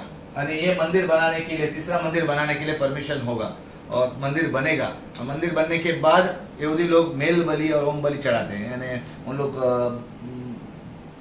क्या बोलते हैं, बकरे को हलाल करते हैं, वो सब शुरू होगा, वो बलिदान शुरू होंगे। और वो शुरू होंगे ये शांति समय पर 3.5 साल तक। और 3.5 साल जैसे ही खत्म होता है, वो बोलेगा नहीं अभी बंद, ये मेल बलि बंद, अन्न बलि बंद, मैं देवता हूँ तुम्हारा, मैं परमेश्वर हूँ, मैं खुदा हूँ, ऐसा घोषित करेगा। और तभी उसकी मूर्ति वहां स्थापित होगी। और वो उजाड़ने वाली घृणित वस्तु जो मत्ती 24 में यीशु ने कहा, और हम यहाँ कहते हैं, और प्रकाशित वाक्य में झूठा नबी बोलते हैं कि उसकी मूर्ति स्थापित, और वो बोलने वाली मूर्ति होगी। ताज्जुब की बात होगी, मूर्ति बोलते हैं नहीं, लेकिन वहां बोलने वाली मूर्ति होगी। तो ये बात आगे इस चार्ट के जरिए देखते हैं। मैंने ये चार्ट कहा था आपको कि मैं इसे बार बार दिखाऊंगा, शायद हर सप्ताह में दिखाऊंगा, क्योंकि जब आप बार बार देखोगे तो आपको क्लियरली आइडिया क्लियर होगा। अंत के शिक्षण के अलग अलग पहलू में जब आप जाएंगे तो आपको और स्पष्ट होता जाएगा। तो ये चार्ट को बार बार स्टडी कीजिएगा, घर में इसे स्क्रीनशॉट निकाल के उसके ऊपर देखिए वापस दोबारा, तो अच्छा होगा। आपके पास वीडियो तो रहेगा तो आप उससे स्क्रीनशॉट ले सकते हैं। तो फिर से एक बार चार्ट को देखते हैं। ये दानियल अनुसार 7 साल का शांति समझौता, ये पूरा चार्ट शांति समझौता के ऊपर है। ये 7 साल दिख रहे हैं आपको, 3.5 साल, 3.5 साल, उसे दूसरे शब्दों में 1260 दिन बोलते हैं, 1260 दिन बोलते हैं। ओके, यानी 42 महीने, या ये मैंने ऐड नहीं किया यहाँ पर, या तो 42 महीने, 42 महीने, 42 महीने, 7 साल। इस समय को क्लेश का समय बोलते हैं। या आधा 3.5 साल जो है ये क्लेश का समय, और ये बाकी का 3.5 साल महाक्लेश। अरे महाक्लेश क्यों, बड़ा महाक्लेश, हमने इसके बारे विषय में अभी गए, आप सबको में सब सीखा, महाक्लेश क्यों बोलते हैं। तो आपको यहाँ पर देखना होगा, समझौता शुरू होता है और यहाँ पर तोड़ा जाता है। हाँ, लेकिन इसके पहले यहाँ यहूदी तीसरा मंदिर बन के तैयार हो जाता है। ये 3.5 साल मंदिर बनाने के लिए सिर्फ 1 साल लगेगा, ऐसा स्कॉलर्स कहते हैं, क्योंकि और सब तैयारियां तो हो गई, खाली बस वो उन दोनों अरबी लोगों का और इजराइली लोगों का समझौता हो जाए तो मंदिर का जगह तैयार हो जाएगा। मेल बलि और अन्न बलि शुरू हो जाते हैं। और अभी हम देखते हैं जो गए टाइम हम देखा, मध्य 3.5 साल के बीच में जब वो बोलता है मैं मेल बलि बंद करूंगा, तो शैतान का दूसरे स्वर्ग से गिरा देना, ये हमने पढ़ा। सेकेंड पॉइंट है मसीह विरोधी का प्राणघातक घाव ठीक होना उसी टाइम पर। यहाँ पर उसे घाव लगता है, यहाँ पर युद्ध होते हैं तो यहाँ घाव लगता है और मरने पर रहता है, मर गया होता है, ऐसे दिखाता है। आज का झूठा नबी जो है दुनिया पर घोषित करेगा कि मर गया लेकिन वो जिंदा हो गया। और मसीह विरोधी शांति समझौता तोड़ देता है जब उसके अंदर शैतान प्रवेश करता है, शैतान का सामर्थ्य, शैतान दूसरे स्वर्ग से धरती पर गिराया गया है, ये याद रखो। तो कितना भयंकर समय रहेगा, महाक्लेश। तब अभी हमारा आज का झूठा नबी का विश्व मंच पर आना, यहाँ पर झूठा नबी आता है। झूठे नबी के विषय में ज्यादा बाइबल में नहीं, इतना ही है, लेकिन यहाँ पर वो मंच पर आता है। कौन होगा, क्या होगा, ये यहीं पर पता चलेगा। मेल बलि और अन्न बलि का बंद होना भी यहीं पर होगा 3.5 साल के बाद। फिर है उजाड़ने वाली घृणित वस्तु की स्थापना भी यही होगी। और ये 3.5 साल यानी 7 साल समाप्त होते ही यीशु का धरती पर दूसरा आगमन है। और ये 1260 दिन यहाँ पर दिखा है, 1260 दिन, इधर से 1260 दिन यानी इधर से 3.5 साल मसीह विरोधी का राज्य था, हमने देखा लास्ट टाइम। तो मैं कहूँगा हमारा मसीह विरोधी और झूठे नबी का भी राज्य, यानी दोनों साथ में चलेंगे, राइट हैंड ही तो है। फिर उसके बाद हम थोड़े देर में अभी पढ़ने वाले हैं, जो उसके बाद और 30 दिन यानी 1290 दिन मसीह विरोधी का खात्मा हमने पढ़ा था गए समय पर। अगर पहले का चार्ट देखेंगे, इस बार मैंने डाला झूठे नबी का भी खात्मा है, दोनों का खात्मा होता है। ये हम अभी अगले स्लाइड्स में देखेंगे कि उनका खात्मा कैसा होता है, झूठे नबी का खात्मा, मसीह विरोधी का खात्मा कैसे होता है, उसको नरक के आग में डाला जाता है। झील जो आग और गंधक की झील है, जिसे lake of fire and sulphur कहते हैं, यानी जो नरक है दूसरी भाषा में, उसमें उसे जीते जी डाला जाता है ये पुरुष को। आज झूठे नबी को भी हम देखेंगे। तो ये चार्ट आप जरा देख लेना, बाकी चीजें हम मसीह के शासन तक के दिन को और 45 दिन रुकना पड़ेगा। यानी 7 साल के बाद एक 30 दिन का समय है और एक 45 दिन का समय है, यानी 1335 दिन इतना सतयुग आ जाता है। क्लियर हो गया? आप फिर से एक बार पढ़ लेना, फिर आपको समझ में आएगा। ये हम अगले स्लाइड पर जाते हैं। तीसरे पशु का चल, जिस पर हम है 15 वचन, वापस अभी 14 वचन पढ़े थे, 15 वचन पढ़ते हैं। प्रकाशित वाक्य 13 में 15। यस। और उसे उस पशु की मूर्ति में प्राण डालने का अधिकार दिया गया। झूठे नबी को, उसे मींस झूठे नबी को उस पशु यानी मसीह विरोधी की मूर्ति में प्राण डालने का अधिकार दिया गया। हाँ। कि पशु की मूर्ति बोलने लगे। पशु की मूर्ति बोलने लगे। ओके। और जितने लोग उस पशु की मूर्ति की पूजा न करे उन्हें मरवा डाले। 2 काम होता है, या तो एक तो मूर्ति बोलती है और दूसरा मूर्ति, और इंग्लिश बाइबल में सच दिया both, to make the image speak and to order those who are not worshipping to be killed. तो यहाँ पर क्या देख रहे हैं कि वो मूर्ति में प्राण डालता है, एक काम वो होता है, मूर्ति बोलने लगती है, और दूसरा काम है जो भी उसकी मूर्ति की पूजा नहीं करते हैं उनको मरवा डालना, यानी ये काम होगा, ये उसका कर्म होगा, इसका छल, यानी मूर्ति इस तरह से होगी कि मूर्ति बोल सकेगी कि ये मेरे पूजा नहीं करते, मूर्ति बोलेगी पूजा करो, या कुछ बात करेगी, ऐसा कुछ होगा। ये कैसा होगा, क्या होगा, ये आने वाले दिनों में पता चलेगा। लेकिन अभी यहाँ पर इमेज में देख सकते हैं शैतान इसके पीछे रहेगा इसकी मूर्ति बनाने में, और ये मूर्ति समझ लो बोलने वाली मूर्ति जैसा। तो मसीह विरोधी मूर्ति में प्राण डालने का अधिकार दिया गया है, ये उसका एक छल होगा, क्योंकि आप और मैं जानते हैं कि मूर्ति बोलती नहीं है, फिर मूर्ति कैसे बात करेगी, मूर्ति किस तरह से बोलेगी। अगर आप और मैं ये बात को जानते हैं, अगर सोचेंगे, तो कभी भी कोई भी मूर्ति बात नहीं कर सकती। लेकिन आज तकनीकी दुनिया में इतना आविष्कार हुआ है, इतना एडवांस टेक्नोलॉजी आई है कि हम जानते हैं कि मूर्ति बोल पाती है, क्योंकि हो सकता है मूर्ति एक होलोग्राम हो सकती है, ये आप देख रहे हैं होलोग्राम हो सकती है। जैसे कि हम जानते हैं 2014 के हमारे भारत के इलेक्शन, जो प्रधानमंत्री हमारे आज के प्रधानमंत्री है, जब उस समय पर प्रचार कर रहे थे, उन्होंने इस तकनीक का इस्तेमाल किया। उन्होंने 26 जगह पर नरेंद्र मोदी जी दिखे, 26 जगह पर एक साथ दिखे, लेकिन वो वहाँ पर नहीं थे, वो तो कहीं और थे। तो उनकी मूर्ति वहाँ पर बात कर रही थी, लेकिन किसी को पता नहीं चल रहा था कि वो मूर्ति है। यानी इस तरह से था कि वो सचमुच लग रहे थे। ये आपको मालूम है, ये तो भारत में भी आया, हो सकता है ऐसा कुछ मूर्ति हो।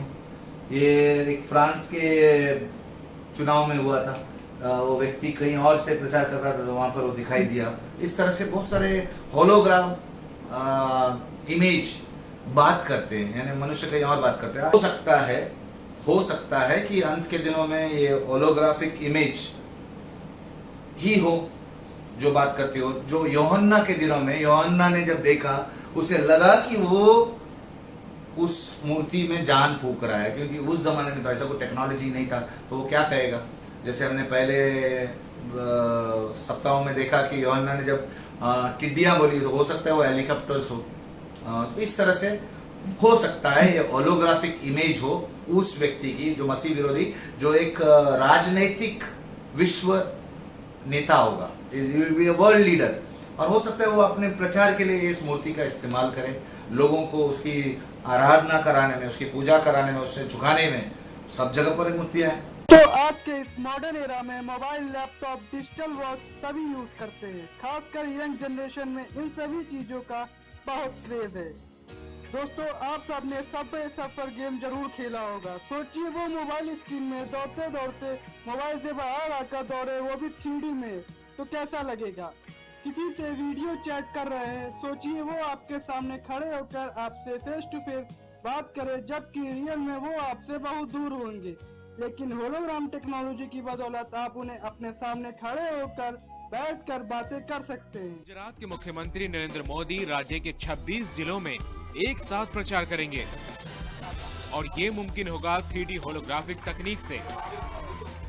हमने अभी होलोग्राफी जो प्रोजेक्शन टेक्नोलॉजी का उपयोग करके जो विश्व में फर्स्ट टाइम ये गुजरात में हो रही है, तो 26 जगह पर एक साथ मुख्यमंत्री से लाइव दिखेंगे, तो ये पहले कभी नहीं हुआ। क्या कोई सिफारिश के बिना, कोई पैसों के बिना क्या आप अपने बच्चे को नौकरी दिला सकते हैं? नरेंद्र मोदी अब इस तरह से दिल्ली के हर नुक्कड़ पर सभा करते नजर आएंगे। मोदी के सिपाही इस तरह की 2 वैन को लेकर हर विधानसभा क्षेत्र में घूमेंगे।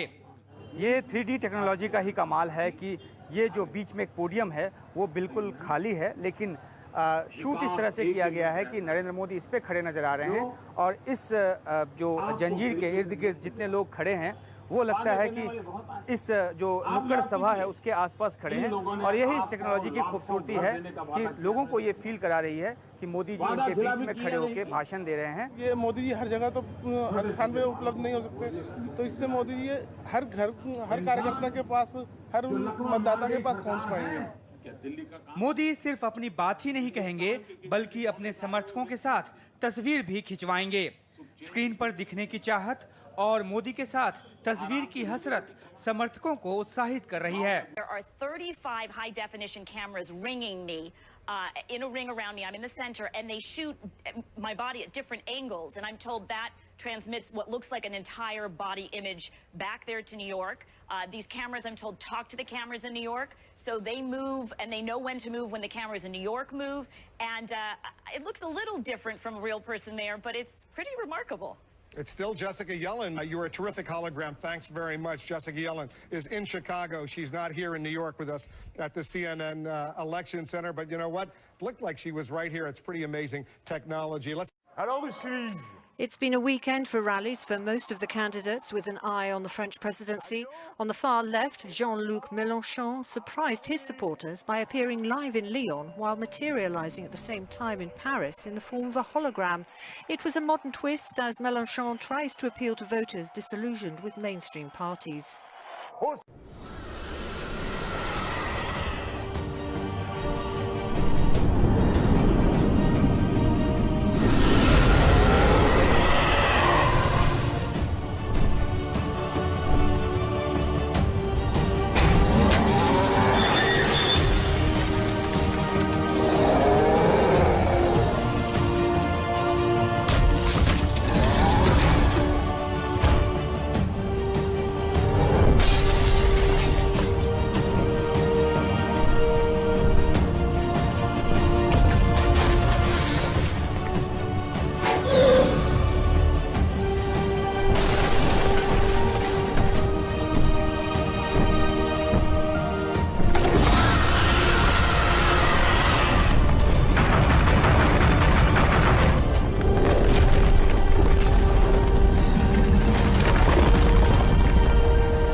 इस वीडियो के द्वारा आपने देखा किस तरह से हो सकता है ऐसा, और क्या हो सकता है। ये मूर्ति मनुष्य जैसे रोबोट हो सकती है। आज की तारीख में मनुष्य के दिखने जैसे रोबोट है। पहले रोबोट एक मशीन जैसे दिखते थे, लेकिन आज रोबोट मनुष्य दिखने जैसे रोबोट आए हैं। जैसे कि आप जानते हैं कि यूँ बोलते हैं ह्यूमनॉइड रोबोट्स, यानी मनुष्य जैसे दिखने वाले ये रोबोट्स है। ये ऐसी तस्वीरें नहीं है, ये रोबोट दुनिया में हैं जो बोलते हैं, जो बात करते हैं और जो इंसान की जैसा दिखते हैं। और बाकी भी देख सकते हैं, देखो ये इंसान के जैसे दिखने वाला रोबोट है, अंदर मशीन है। और एक तस्वीर को देखिए, जैसे आजकल रोबोट्स कसरत करते वैसे काम करते हैं, वो एक सीधे ऐसे नहीं है, वो झुक सकते हैं। मतलब आपको लगेगा नहीं फर्क इतना, मनुष्य सब मनुष्य जैसे दिखते हैं। आइए इस वीडियो को देखते हैं, आपको क्लियर हो जाएगा और भी कि किस तरह से आगे दुनिया में आने वाले समय पर कलयुग की समाप्ति में 7 साल में, या मसीह विरोधी के जो 3.5 साल है उसका राज्य का, जब ये झूठा नबी उसकी मूर्ति बनाएगा तो क्या हो सकता है। आइए इस वीडियो को देखते हैं। आज हम सोफिया रोबोट के बारे में जानेंगे। क्या रोबोट्स का जिक्र बाइबल में है, देखेंगे।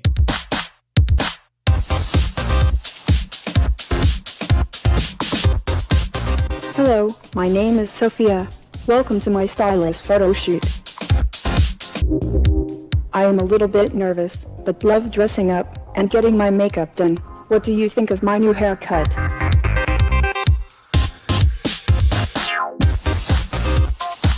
सोफिया को डॉक्टर डेविड हैंसन के ग्रुप ने बनाया। डॉक्टर हैंसन पहले वॉल्ट डिज्नी में इमेजिनियरिंग का काम करते थे।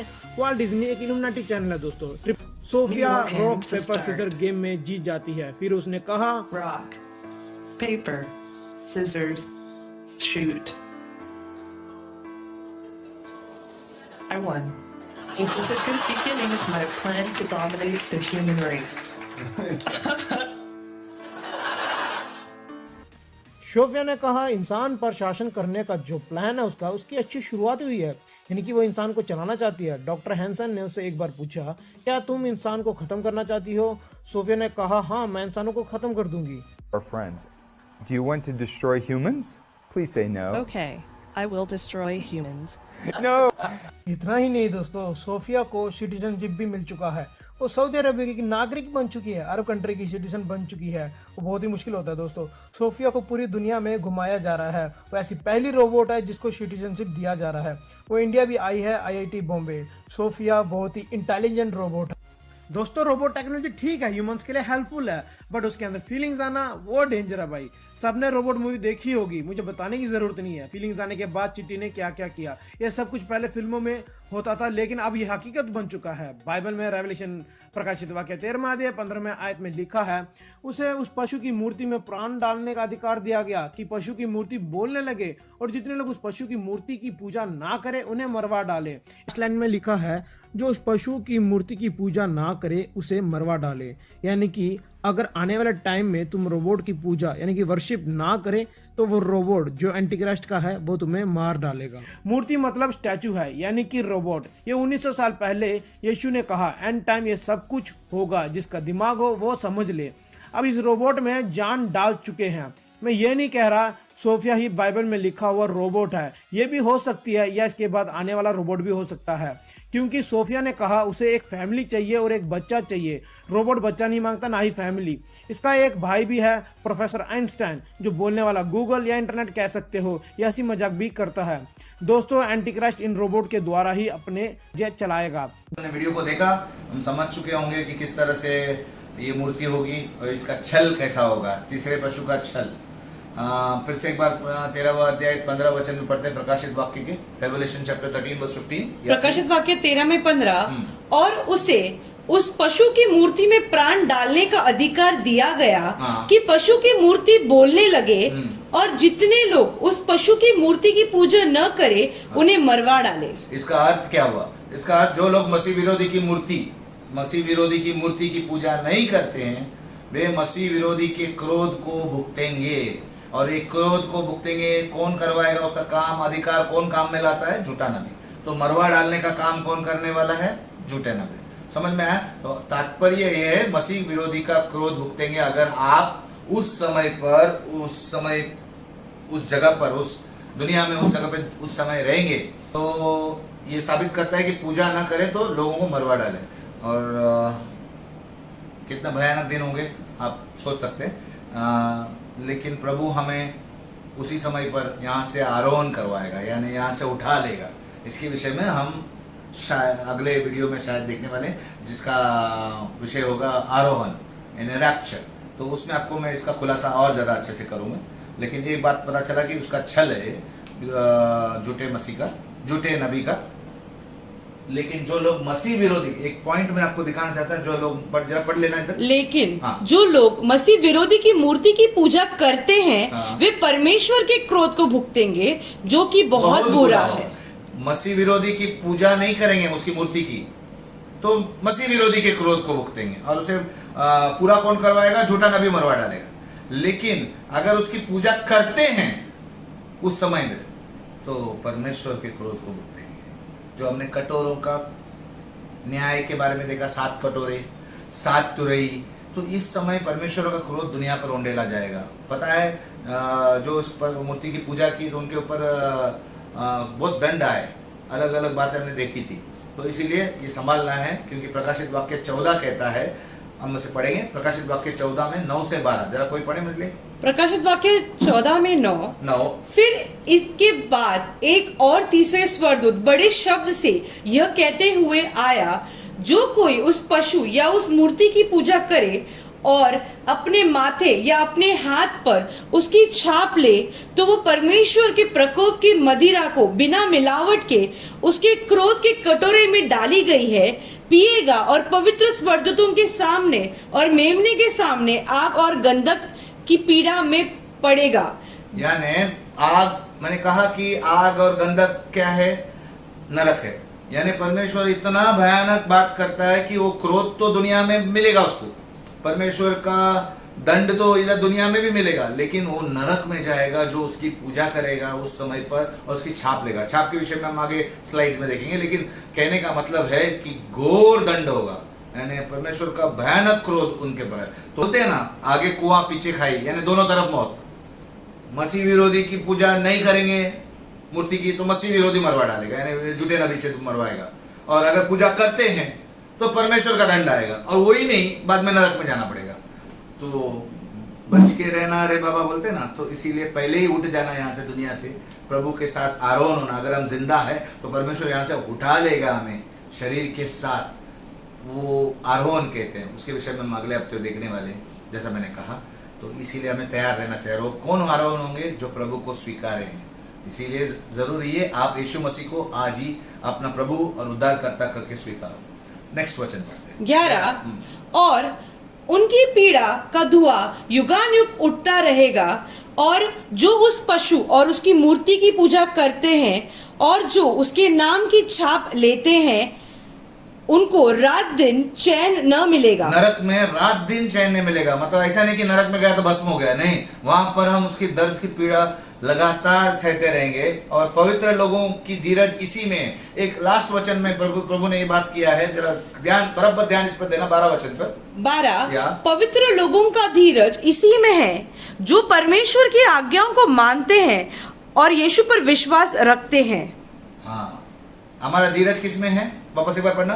पवित्र लोगों का धीरज इसमें है, इसी में है, जो परमेश्वर की आज्ञा को मानते हैं और यीशु पर विश्वास रखते हैं। मैंने कहा यीशु पर विश्वास रखो और परमेश्वर की आज्ञा का पालन करो, हम उसी के साथ स्वर्ग में रहेंगे, नहीं तो नरक में रात और दिन पीड़ा सहते रहना पड़ेगा। तो आप समझ गए कि कितना घोर दंड है।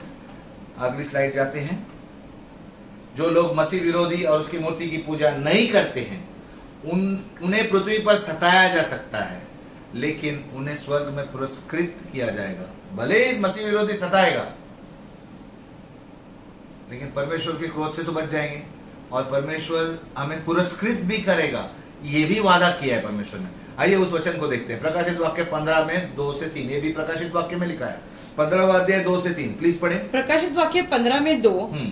और मैंने आग से मिले हुए कांच के जैसा एक समुद्र देखा। समुद्र यानी बहुत लोगों की, बहुत जातियों, बहुत अलग अलग जाति के लोग। हाँ, और जो लोग उस पशु पर और उसकी मूर्ति पर और उसके नाम के अंक पर जयवंत हुए थे। जयवंत हुए, इसका अर्थ है उन्होंने ऐसा नहीं किया, उनकी मूर्ति की पूजा नहीं की, उनका छाप नहीं लिया, और वो जयवंत हुए। आगे, उन्हें उस कांच के समुद्र में निकट परमेश्वर की वीणाओं के लिए वीणाओं को लिए हुए खड़े देखा। परमेश्वर ने उन्हें वीणाएं दी। सोचो, परमेश्वर कुछ दे रहा है, ये बात को वहां पर यूहन्ना देखता है। आगे, और वे परमेश्वर के दास मूसा के गीत और मेमने का गीत गा गा कर कहते थे, हे सर्वशक्तिमान प्रभु परमेश्वर, तेरे कार्य महान और अद्भुत है, ये युगानुयुग के राजा, तेरी चाल ठीक और सच्ची है। यहाँ पर वो मूसा के गीत और मेमने का गीत, मेमना यानी यीशु मसीह का गीत, यानी दोनों किस्म के लोग दिख रहे हैं। यहूदी लोग भी जो प्रभु को स्वीकारे हुए, आरोहण में जो ऊपर गए हैं, आरोहण मतलब यीशु मसीह उन्हें उठा ले गया है, वो जूने करार के यहूदी लोग भी रहेंगे जो जूने करार को जानते हैं, और यीशु मसीह को स्वीकारे हुए जो हम जो नए करार को मानते हैं, वो दोनों लोग वहां पर यीशु मसीह का गीत गाते हुए प्रभु के सामने खड़े होते हुए देखे। यूहन्ना ने इस बात को देखा। तो ये पुरस्कार की बात है, ये हमारी परमेश्वर हमारा प्रशंसा कर रहा है एक तरह से। ओके, नेक्स्ट, तीसरे पशु की मांग। अभी हमने 3 बातों को देखा। तीसरे पशु का विवरण यानी डिस्क्रिप्शन। दूसरा हमने देखा तीसरे पशु का कर्म यानी उसके कार्य। तीसरा देखा हमने तीसरे पशु का छल यानी डिसेप्शन। अब हम जा रहे हैं तीसरे पशु का मांग, खून भरी मांग। उसकी खून भरी मांग नहीं, वो कुछ और ही करने वाला है, कुछ मांग है। यानी we are going to see the demand of the third beast. So let us see what is the demand. प्रकाशित वाक्य 13 में 16 से 18 ये लास्ट वचन है जिसके विषय में, झूठे नबी के विषय में ये सिर्फ इस 7-8 वचन में लिखा है। यानी प्रकाशित वाक्य 13 में 11 से लेकर 18 वचन तक आपको ये झूठे नबी के विषय में दिखेगा। तो ये लास्ट 3 वचन है जो हम पढ़ने वाले। प्रकाशित वाक्य 13 में 16 से 18, जल्दी से। प्रकाशित वाक्य 13 में 16, और उसने छोटे बड़े, धनी कंगाल, स्वतंत्र दास सबके दाहिने हाथ या उसके माथे पर एक एक छाप कर दी। यानी इस पर लिखा है कि वो मूर्ति तो बनाई, बाद में उसने छोटे बड़े, धनी कंगाल, स्वतंत्र दास, ये क्या कहता है? हर किस्म के लोग, चाहे वो अमीर हो या गरीब हो, चाहे वो बड़े हो छोटे हो, अलग अलग, जो गुलाम हो या आजाद लोग, किसी भी तरह के सोच वाले लोग, उनके दाहिने हाथ पर, या जिसका समझ लो आती नहीं है तो उनके माथे पर एक छाप करा दी, एक छाप करा दी।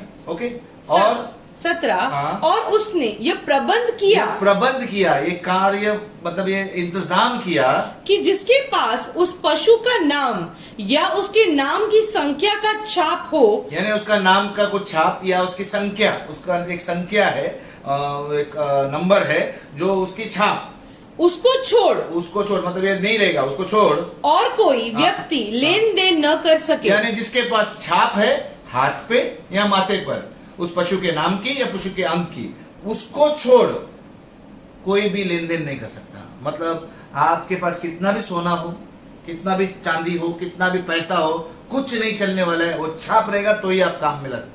उस समय पे ऐसा कुछ एक छाप रहेगा, पता नहीं क्या है, लेकिन वही मुद्रा बनने वाली है, समथिंग लाइक दैट। वो लेन देन के लिए यहाँ पर बाइबल क्लियर कहता है कि दाहिने हाथ पर, राइट हैंड पे वो छाप होगी या माथे पर होगी। अगर वो नहीं रहेगा तो आपको लेन देन नहीं कर सकेंगे। यानी आप कुछ खाने का आइटम नहीं ले सकते हैं, आप कुछ बेच नहीं सकते हैं, कुछ खरीद नहीं सकते। सोचो कितना बड़ा होगा, और सब दुनिया में सब जगह पे लगेगा, क्योंकि बाइबल स्पेसिफिकली बोलता है, क्लियरली बोलता है कि छोटे बड़े, धनी कंगाल, स्वतंत्र दास सबके दाहिने हाथ।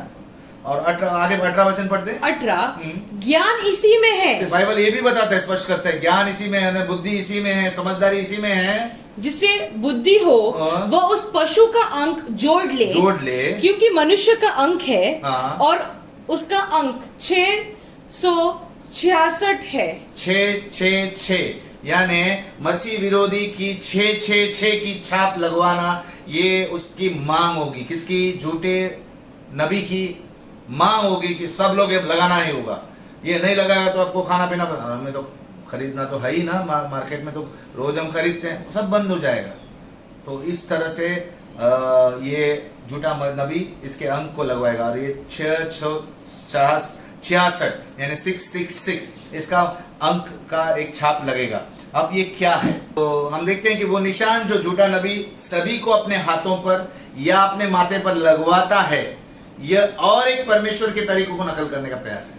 मैंने कहा शुरुआत से, ये झूठा नबी, मसीह विरोधी यानी झूठा मसीहा भी और शैतान, ये तीनों मिलकर एक झूठी त्रिएकता शुरू करते हैं, नकल मारते हैं। सब चीजें, चिन्ह चमत्कार का नकल जादू टोना से, जादू वगैरह से होगा, और फिर बाद में वो आग बरसाना, स्वर्ग से आग बरसाने वाला, वो भी नकल करते हैं। यानी बहुत कुछ नकल हो रहा है यहाँ पर। परमेश्वर जैसा करता वैसे, और ये भी एक परमेश्वर की नकल है। आपको लगेगा कि 666 मार्क का क्या परमेश्वर का नकल है। तो ये नकल क्या है हम देखते हैं। प्रकाशित वाक्य 7वां अध्याय 3 से 4 जरा पढ़े। जब तक हम अपने परमेश्वर के दासों के माथे पर मोहर न लगा दें, तब तक पृथ्वी और समुद्र और पेड़ों को हानि न पहुंचाना। 4 और जिन पर मोहर दी गई, मैंने उनकी गिनती सुनी कि इज़राइल के संतानों के सब गोत्रों में से 1,44,000 का पर मोहर कर दी, मोहर दी गई। यहाँ पर 1,44,000 1,44,000 जूस, यहूदी लोग, उन इजरायली लोगों पर परमेश्वर एक मोहर लगाता है उनके माथे पर, यानी एक आत्मिक तौर पर, जैसे कि हम बाइबल में पढ़ते हैं इफिसियों की पत्री में पहला अध्याय में 13 और 14 वचन, अगर आप घर में पढ़ेंगे उसमें लिखा है कि जो यीशु को ग्रहण करते हैं उनकी आत्मा पर एक छाप दी गई है, हमारी आत्मा पर छाप दी गई है, जो पवित्र आत्मा की छाप है, एक बयाना के रूप में, ताकि हम उसके हैं बोल के। लेकिन जब ये 7 साल का समय जो क्लेश और महाक्लेश का समय होगा, और जब 3.5 साल समाप्त हो गए पहले, और जब महाक्लेश शुरू होने वाला होता है, उस समय पर बाइबल कहता है कि तुरियों का दंड, तुरियां फूकी जाएगी, 7 तुरियां फूकी जाएगी। उस समय पर एक स्वर्गदूत रुका देता है, जो तुरी फूकने पर पृथ्वी, समुद्र और पेड़ों पर नाश होने वाला रहता है, उसको रुका देता है और बोलता है पहले परमेश्वर का काम होने दे, वो मोहर लगाने। तो परमेश्वर 12,000 लोगों को हर एक गोत्र से, इजराइल के 12 गोत्र है, 12 गोत्रों से, हर गोत्र में से 12,000 12,000 12,000 12, ऐसा करके 1,44,000 यहूदियों को चुन लेता है, यानी वो प्रभु को स्वीकार लेते हैं, उनको चिन्ह लगाता है। ये लोग आगे चलकर वो 3.5 साल तक प्रचार करेंगे, प्रभु का प्रचार करेंगे। यहूदी लोग पूरी दुनिया में जाकर प्रचार करेंगे, यानी यीशु मसीह का सुसमाचार सुनाएंगे, प्रभु का सुसमाचार सुनाएंगे। तो इन पर ये मोहर लगी हुई है, और ये मोहर लगाने का एक परमेश्वर का कार्य को नकल करने के लिए शैतान उसी समय पर, उसका एक काल है वो 3.5 का महाक्लेश का समय, तो झूठा नबी उसका आइडिया इस्तेमाल करते हैं 6 मार्क लगाने के लिए। और ये वचन आपको 14 अध्याय में भी मिलेगा, 14 अध्याय 1 वचन में। फिर मैंने दृष्टि की और देखा, वो मेमना सिय्योन पहाड़ पर खड़ा है, और उसके साथ 1,44,000 जन भी है, जिनके माथे पर उसका और उसके पिता का नाम लिखा हुआ है। Getting my point? सो यही बात को नकल करके मसीह विरोधी और झूठा नबी, यानी मैं कहूँगा झूठा नबी मसीह विरोधी के लिए ये छाप लगवाता है। अगर एक नकल का प्रयास है, और इससे आगे बढ़ते हैं। यदि किसी को किसी प्रकार का वित्तीय लेन देन, यानी पैसे का लेन देन करना हो, और महाक्लेश के दौरान समाज में एक जीवंत हिस्सा बनकर रहना है, मतलब उस समाज का हिस्सा बन के रहना है, तो मसीह विरोधी की छाप लेना बहुत आवश्यक होगा। और ये है वो मार्क, ये है वो छाप, वो अंक है 666 अब ये क्या है हमको देखना है। कई व्याख्याकार, यानी कोई इंटरप्रेटर्स जो अर्थ बताते हैं ना, वचन का अर्थ, क्योंकि यहाँ पर क्या होगा ये नहीं लिखा, ये हम यूहन्ना की नज़र से देख रहे हैं। यूहन्ना इसे लिख रहा है कि ऐसा मार्क हाथ पे उन लोग डाल रहे हैं, माथे पर लगा रहे हैं। तो कई व्याख्याकार जो अर्थ बताते हैं वो इसे लिटरल, यानी जैसा बोला वैसा रूप में लेते हैं, शाब्दिक रूप में लेते हैं। जैसे कि एक शाब्दिक चिन्ह माथे पर या हाथों पर अंकित किया गया, जैसे कि 6 इधर लगाया हो, हाथ पे 6 लगाया, ऐसा सोचते हैं। लेकिन आज हम मॉडर्न ज़माने में हैं, आधुनिक ज़माने में, ये क्या होगा? अब कई लोग इस तरह से बोलते हैं बार कोड है, जैसे एक बार कोड माथे पे लगाया 666, क्योंकि बार कोड 666 का एक आंकड़ा है।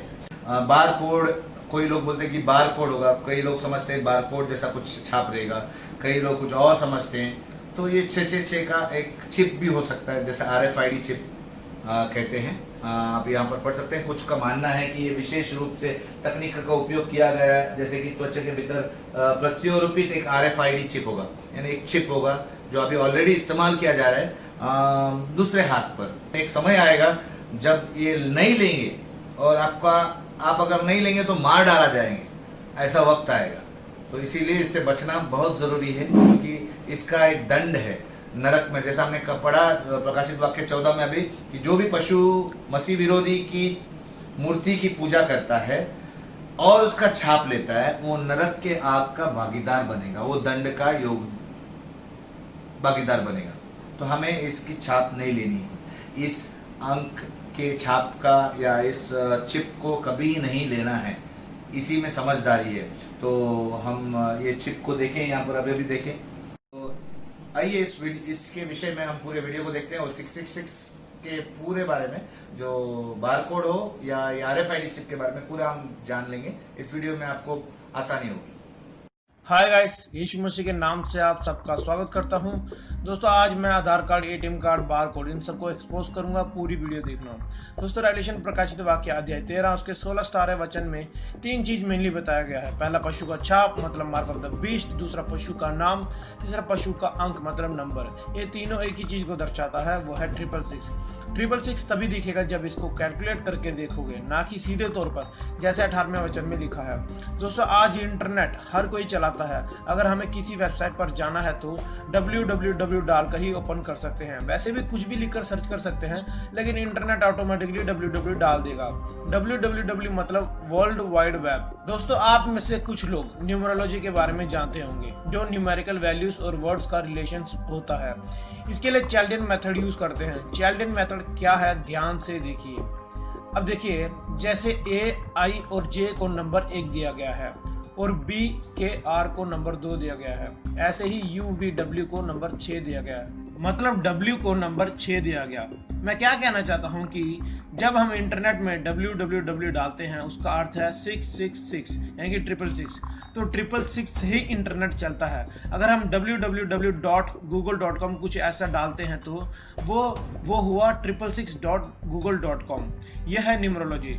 दोस्तों, वचन के अनुसार हम 666 को सीधे तौर पर नहीं देख सकते हैं, हमें ऐसे ही कैलकुलेट करके देखना पड़ेगा। दोस्तों, अब ये देखिए, ये है बारकोड। आप सभी ने देखा होगा, प्रोडक्ट्स में, साबुन वगैरह में लगा होता है। बारकोड से पता लगता है कि कितने प्रोडक्ट्स बिक चुके हैं और कितने बैलेंस है। ये भी एक न्यूमरोलॉजी कोड वर्ड्स है। लेकिन क्या आप ये जानते हो, इसमें भी 666 छिपा हुआ है? आप सोच सकते हो इसमें 9, 8, 7, 5 ऐसे नंबर ही दिख रहे हैं, 666 तो दिख ही नहीं रहा। अब ध्यान से देखिए, ये फर्स्ट लाइंस, मिडल लाइंस और एंड लाइन, कोई नंबर भी नहीं दिया गया। ऐसे दिख रहा है, लेकिन हकीकत में नंबर्स छिपाए गए हैं। जॉर्ज जे लॉरेन ने यूनिवर्सल प्रोडक्ट कोड करके बारकोड डेवलप किया। तो लोगों ने और रिपोर्टर्स ने उनसे पूछा कि ये बिगिनिंग, मिडल और एंड ऑफ द बारकोड क्यों छोड़ा गया। मसीह लोग कहते हैं कि ये यहाँ 666 आएगा, शैतान का नंबर है, ऐसा ही क्या? तो जॉर्ज जे लॉरेन ने जवाब दिया, हाँ, यहाँ 666 ही आएगा, लेकिन ये मार्क ऑफ द बीस्ट नहीं है जो बाइबल में लिखा है। ये कोइंसिडेंस है, ये अचानक से ऐसे ही हो गया। दोस्तों, ये कोइंसिडेंस नहीं है, ये है प्लानिंग। बारकोड में 666 छिपाया गया है। इसको वो खुद मानते हैं जिन्होंने तैयार किया, लेकिन वो इसको कोइंसिडेंस कहते हैं कि अचानक से हो गया। दोस्तों, हर बारकोड अलग अलग टाइप का होता है, लेकिन उसमें 666 छिपाया गया है। आप ये विकिपीडिया में भी देख सकते हो, नेट में सर्च करके देख लेना, जॉर्ज जे लॉरेन और 666 कंट्रोवर्सी करके।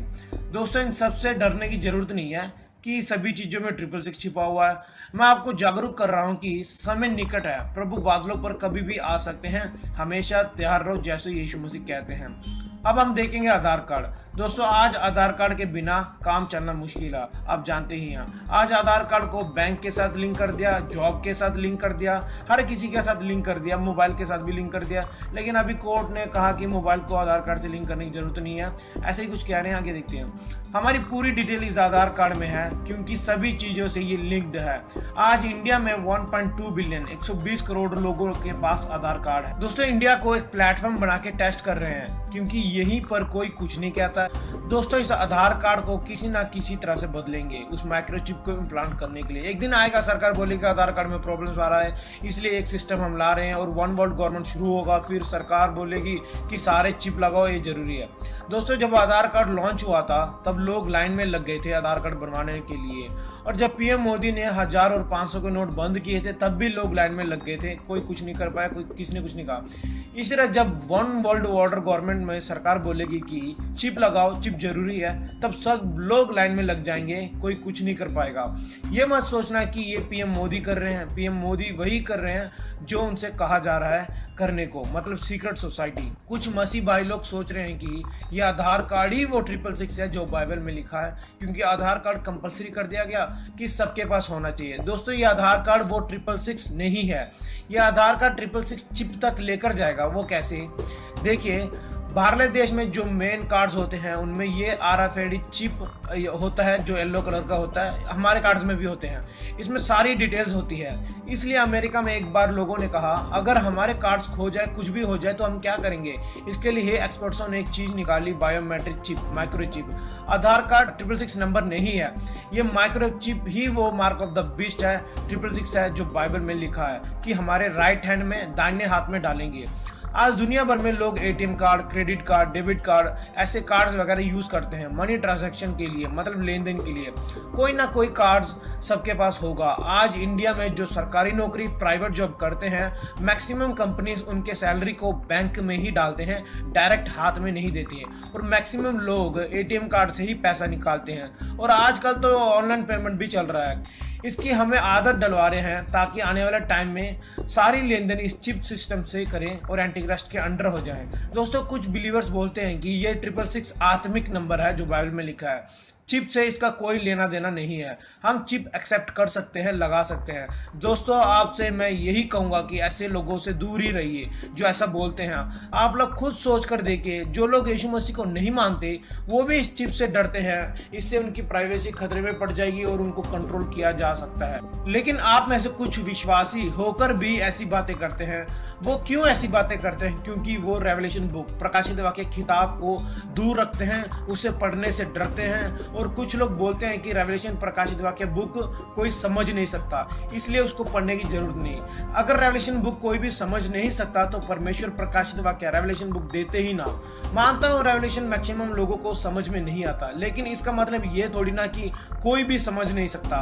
परमेश्वर ने दानियल जैसे, यूहन्ना जैसे भविष्यद्वक्ता, सेवक लोगों को इस दुनिया में रखा है जिनको रेवलेशन बुक अच्छी तरह समझ आता है, क्योंकि वो परमेश्वर उन्हें बताते हैं और समझा भी सकते हैं। दोस्तों, आपको डरने की जरूरत नहीं है। शैतान डरता है रेवलेशन बुक से, क्योंकि उसकी सारी डिटेल उसमें है कि वो क्या करेगा आने वाले टाइम में। इसलिए शैतान आपको रेवलेशन बुक से दूर रखता है, क्योंकि यीशु मसीह ने रेवलेशन प्रकाशित वाक्य बुक जो यूहन्ना को लिखने के लिए कहते हैं, लिखने से पहले ही पहला अध्याय 3 वचन में कहते हैं, धन्य है वह जो इस भविष्यवाणी के वचन को पढ़ता है और वह जो सुनता है और इसमें लिखी हुई बातों को मानते हैं, क्योंकि समय निकट है। क्या लिखा है? धन्य है वह जो भविष्यवाणी, इस रेवलेशन बुक को पढ़ता है और सुनता है। पढ़ने वाले, सुनने वाले दोनों ही ब्लेस्ड है, धन्य है। ऐसा वचन आपने कहीं और पढ़ा है? नहीं, मुझे तो नहीं लगता, क्योंकि ये बहुत ही ज्यादा इंपॉर्टेंट है। रेवलेशन बुक जो सुनता है, जो पढ़ता है, वो दोनों ही धन्य है, क्योंकि समय निकट है। इसलिए इस रेवलेशन बुक से दूर मत रहिए, इसे समझने की कोशिश कीजिए। हम में से ऐसे कई लोग जो रेवलेशन के बारे में बताते हैं, इसलिए प्रेयर करके पढ़ने की कोशिश कीजिए और ऐसे वीडियो वगैरह देखकर आप समझ सकते हो क्या सच है। आज हमने 4 चीजें देखी। तीसरे पशु का विवरण यानी डिस्क्रिप्शन देखा, तीसरे पशु का कर्म देखा यानी कार्यों को देखा, यानी इंग्लिश में the deeds of the third beast. Then we saw the deception of the third beast यानी तीसरे पशु का छल। और चौथी बात हमने देखा तीसरे पशु की मांग, the demand of the third beast, that is mark of the beast 666। और अब हम देखने वाले हैं 5वां पॉइंट, तीसरे पशु का अंत जो जरूरी है। उसका कुछ अंत हो रहा है नहीं है, फॉल्स प्रॉफिट का अंत क्या है। तो आइए इस वचन को पढ़ते हैं। प्रकाशित वाक्य 19:20। प्रकाशित वाक्य 19:20, और वह पशु और उसके साथ वह झूठा भविष्यवक्ता पकड़ा गया। वो पकड़ा गया। दरअसल ये वचन को पढ़ने से पहले हम प्रकाशित वाक्य 19 में 19 भी पढ़ेंगे, जो मैंने यहाँ पर नहीं डाला। आप अपने बाइबल को खोलिए और जरा यहाँ पर पास्टर रूथ हमारे लिए पढ़ेगी। फिर मैंने पशु और पृथ्वी के राजाओं और उसकी सेनाओं को एकत्रित होते देखा। यहाँ पर मसीह विरोधी पशु की बात कर रहे हैं, मसीह विरोधी और पृथ्वी के राजा यानी पूरी दुनिया के लोग, दुनिया के देशों के सेना एक जगह पर एकत्रित हुई। मैंने कहा आखिरी युद्ध होगा इस जमाने का, इस धरती का आखिरी युद्ध यीशु मसीह के साथ होगा और मसीह विरोधी के साथ होगा। और वो बड़ा युद्ध होगा, तीसरा विश्व युद्ध के जैसा होगा, और उसे आर्मागेडोन बोलते हैं, द बैटल ऑफ आर्मागेडोन। और ये मेगिद्दो जगह पर होगा, जहां पर इजराइल के वहां फरात नदी को सुखाया जाएगा। हमने वो पढ़ा था। तो सारी सेना उस तरफ जाती है और वहां पर आगे एकत्रित होते देखा कि उस घोड़े घुड़सवार यानी यीशु मसीह स्वर्ग से उतर रहा है अपने विश्वासियों को, जिसको उसने आरोहण करके वहां लेके गए, हर विश्वासी को जो प्रभु के लोग हैं उनको वो उठाया है, बाद में उन्हीं के साथ वो स्वर्ग से नीचे उतरता है धरती पर। हाँ आगे। घोड़े के सवार और उसकी सेना से युद्ध करे। हाँ हाँ, उसकी सेना से, यानी यीशु मसीह और हमारे उसके विश्वासी से लोग हैं, उसके साथ ये मसीह विरोधी और धरती के सेना युद्ध करे, इसके लिए जमा हुए हैं। आगे 20। हाँ। वह पशु पकड़ा गया। अभी यहाँ पर पढ़ते हैं, वो पशु और उसके साथ वो झूठा भविष्यवक्ता पकड़ा गया। कौन पकड़ेगा इन्हें? मैं क्यों यहाँ पर उसको 19 में लिखेगा? यीशु मसीह उन्हें पकड़वाएगा। आगे। और उस पशु और उसके साथ वो झूठा भविष्यवक्ता पकड़ा गया। हाँ। जिसने उसके सामने ऐसे चिन्ह दिखाए थे। हाँ। जिनके द्वारा उसने उनको भरमाया। हाँ। जिन पर उस पशु की छाप थी। हाँ। और जो उसकी मूर्ति की पूजा करते थे। जो उसकी मूर्ति की पूजा करते थे, उसकी छाप लगाए, वो भरमाए गए थे। साफ जाहिर है, क्योंकि हमने देखा कि जो प्रभु को नहीं स्वीकारते हैं, जो मेमने को नहीं स्वीकारते हैं, वो भरमाए जाएंगे। और परमेश्वर बोलेगा तथास्तु, हो जाओ, धोखे में जाना है धोखे में जाओ। आगे। ये दोनों हाँ। जीते जी हाँ। उस आग की झील में हाँ। जो गंधक से जलती है डाले गए। ये दोनों जीते जी, कौन? मसीह विरोधी और झूठा नबी, दोनों जीते जी झील में गंधक और आग में डाले गए। ये गंधक और आग की झील कहाँ है, जिसे नरक कहते हैं?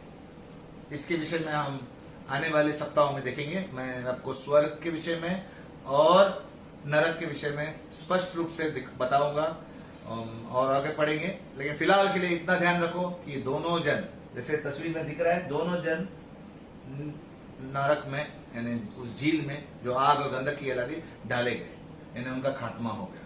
और हमेशा के लिए ना, ये झील दरअसल शैतान के लिए बनाई गई है, ये नरक शैतान के लिए बनाया गया है। लेकिन उसमें पहले दो ये व्यक्ति जाएंगे, सबसे पहले ये दो व्यक्ति। अभी शैतान अभी तक गया नहीं है। मैंने कहा कि यीशु मसीह उसे 1000 साल के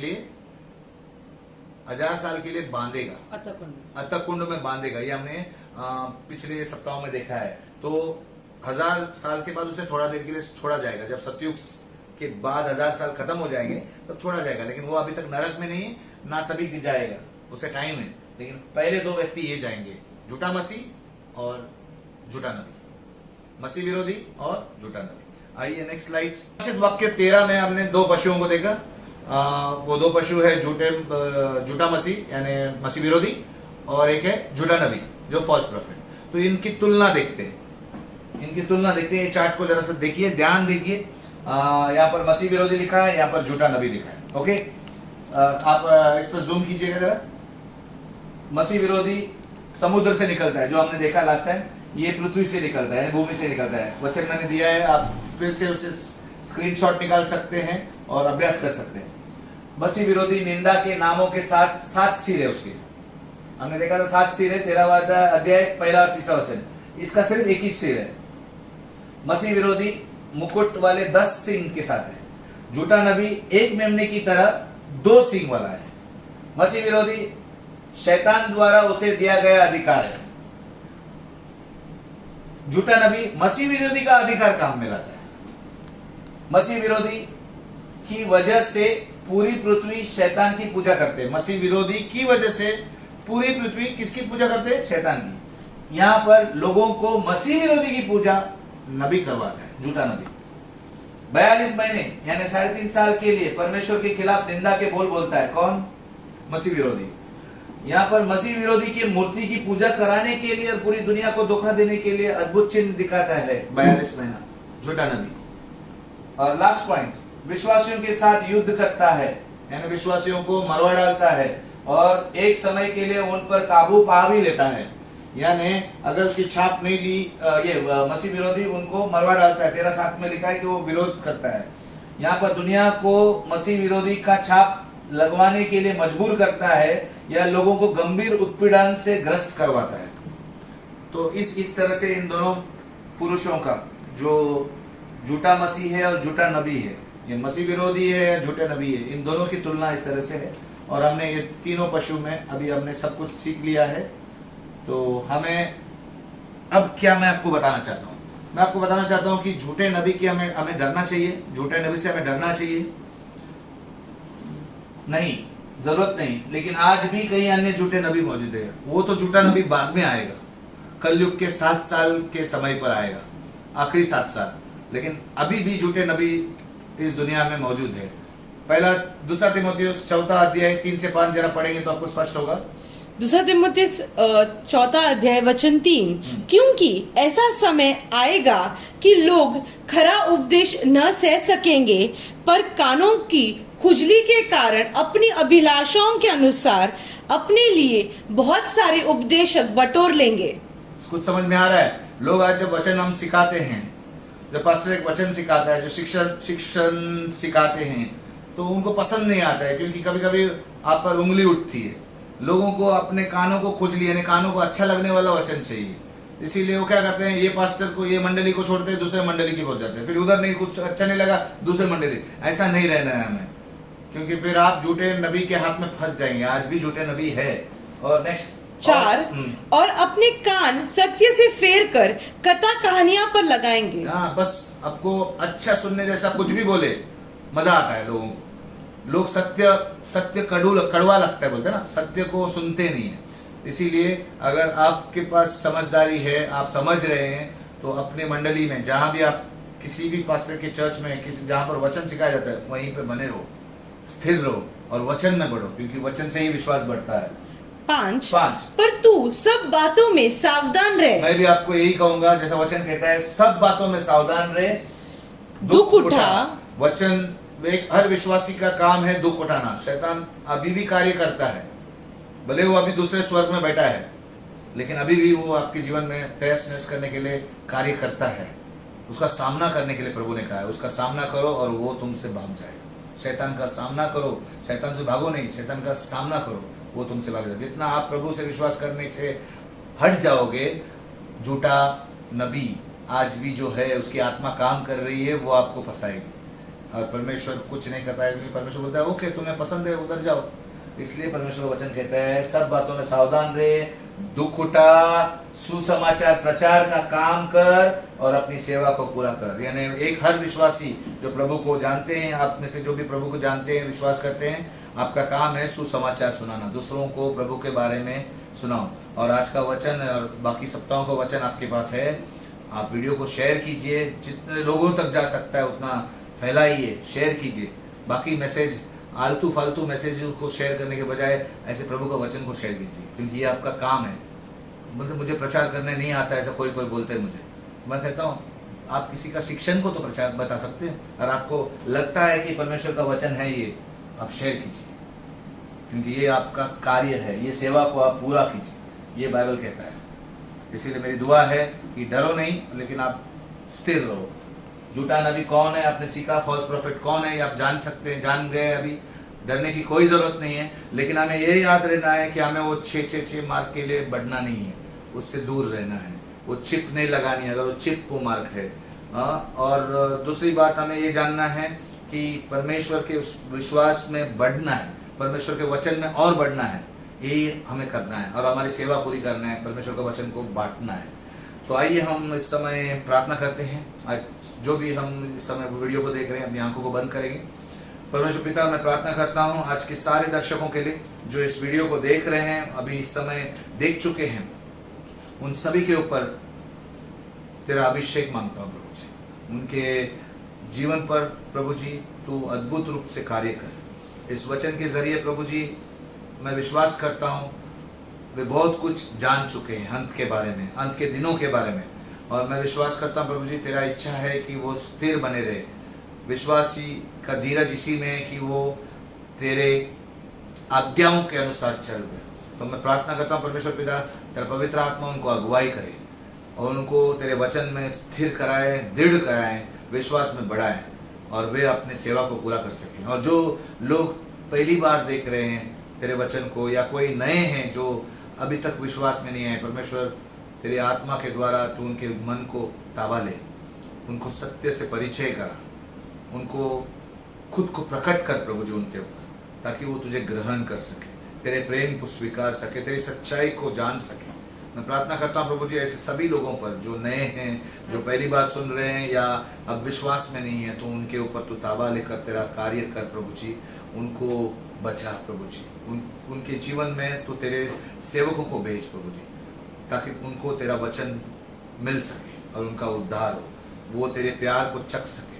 यही दुआ करता हूँ प्रभु जी, और ये बात मांगता हूँ परमेश्वर पिता, सभी विश्वासियों को तू अपनी सुरक्षा में रख। यीशु का लहू का बाड़ा उन सभी पर लगाता हूँ। मैं प्रार्थना करता हूँ प्रभु जी, हम अंत के दिनों में हमेशा विश्वास में दृढ़ होते जाएं, विश्वास में बढ़ते जाएं और तेरी सेवा पूरी करती रहे, यीशु के नाम से। और सब कहेंगे आमीन। तो दोस्तों, अगले सप्ताह नए वचन के साथ, जैसा मैंने कहा, आरोन के विषय में शायद जानेंगे। अगले सप्ताह आपको इस वचन के लिए तैयार रहना है, अपने बाइबल्स को तैयार रखना है, और जितना आप पढ़ सकते हैं बाइबल के द्वारा, आप आरोन के विषय में जो भी वचन है आप जान लीजिए, पढ़िए, ताकि आपको और अच्छा से समझ में आए। तब तक के लिए जय मसीह, आमीन।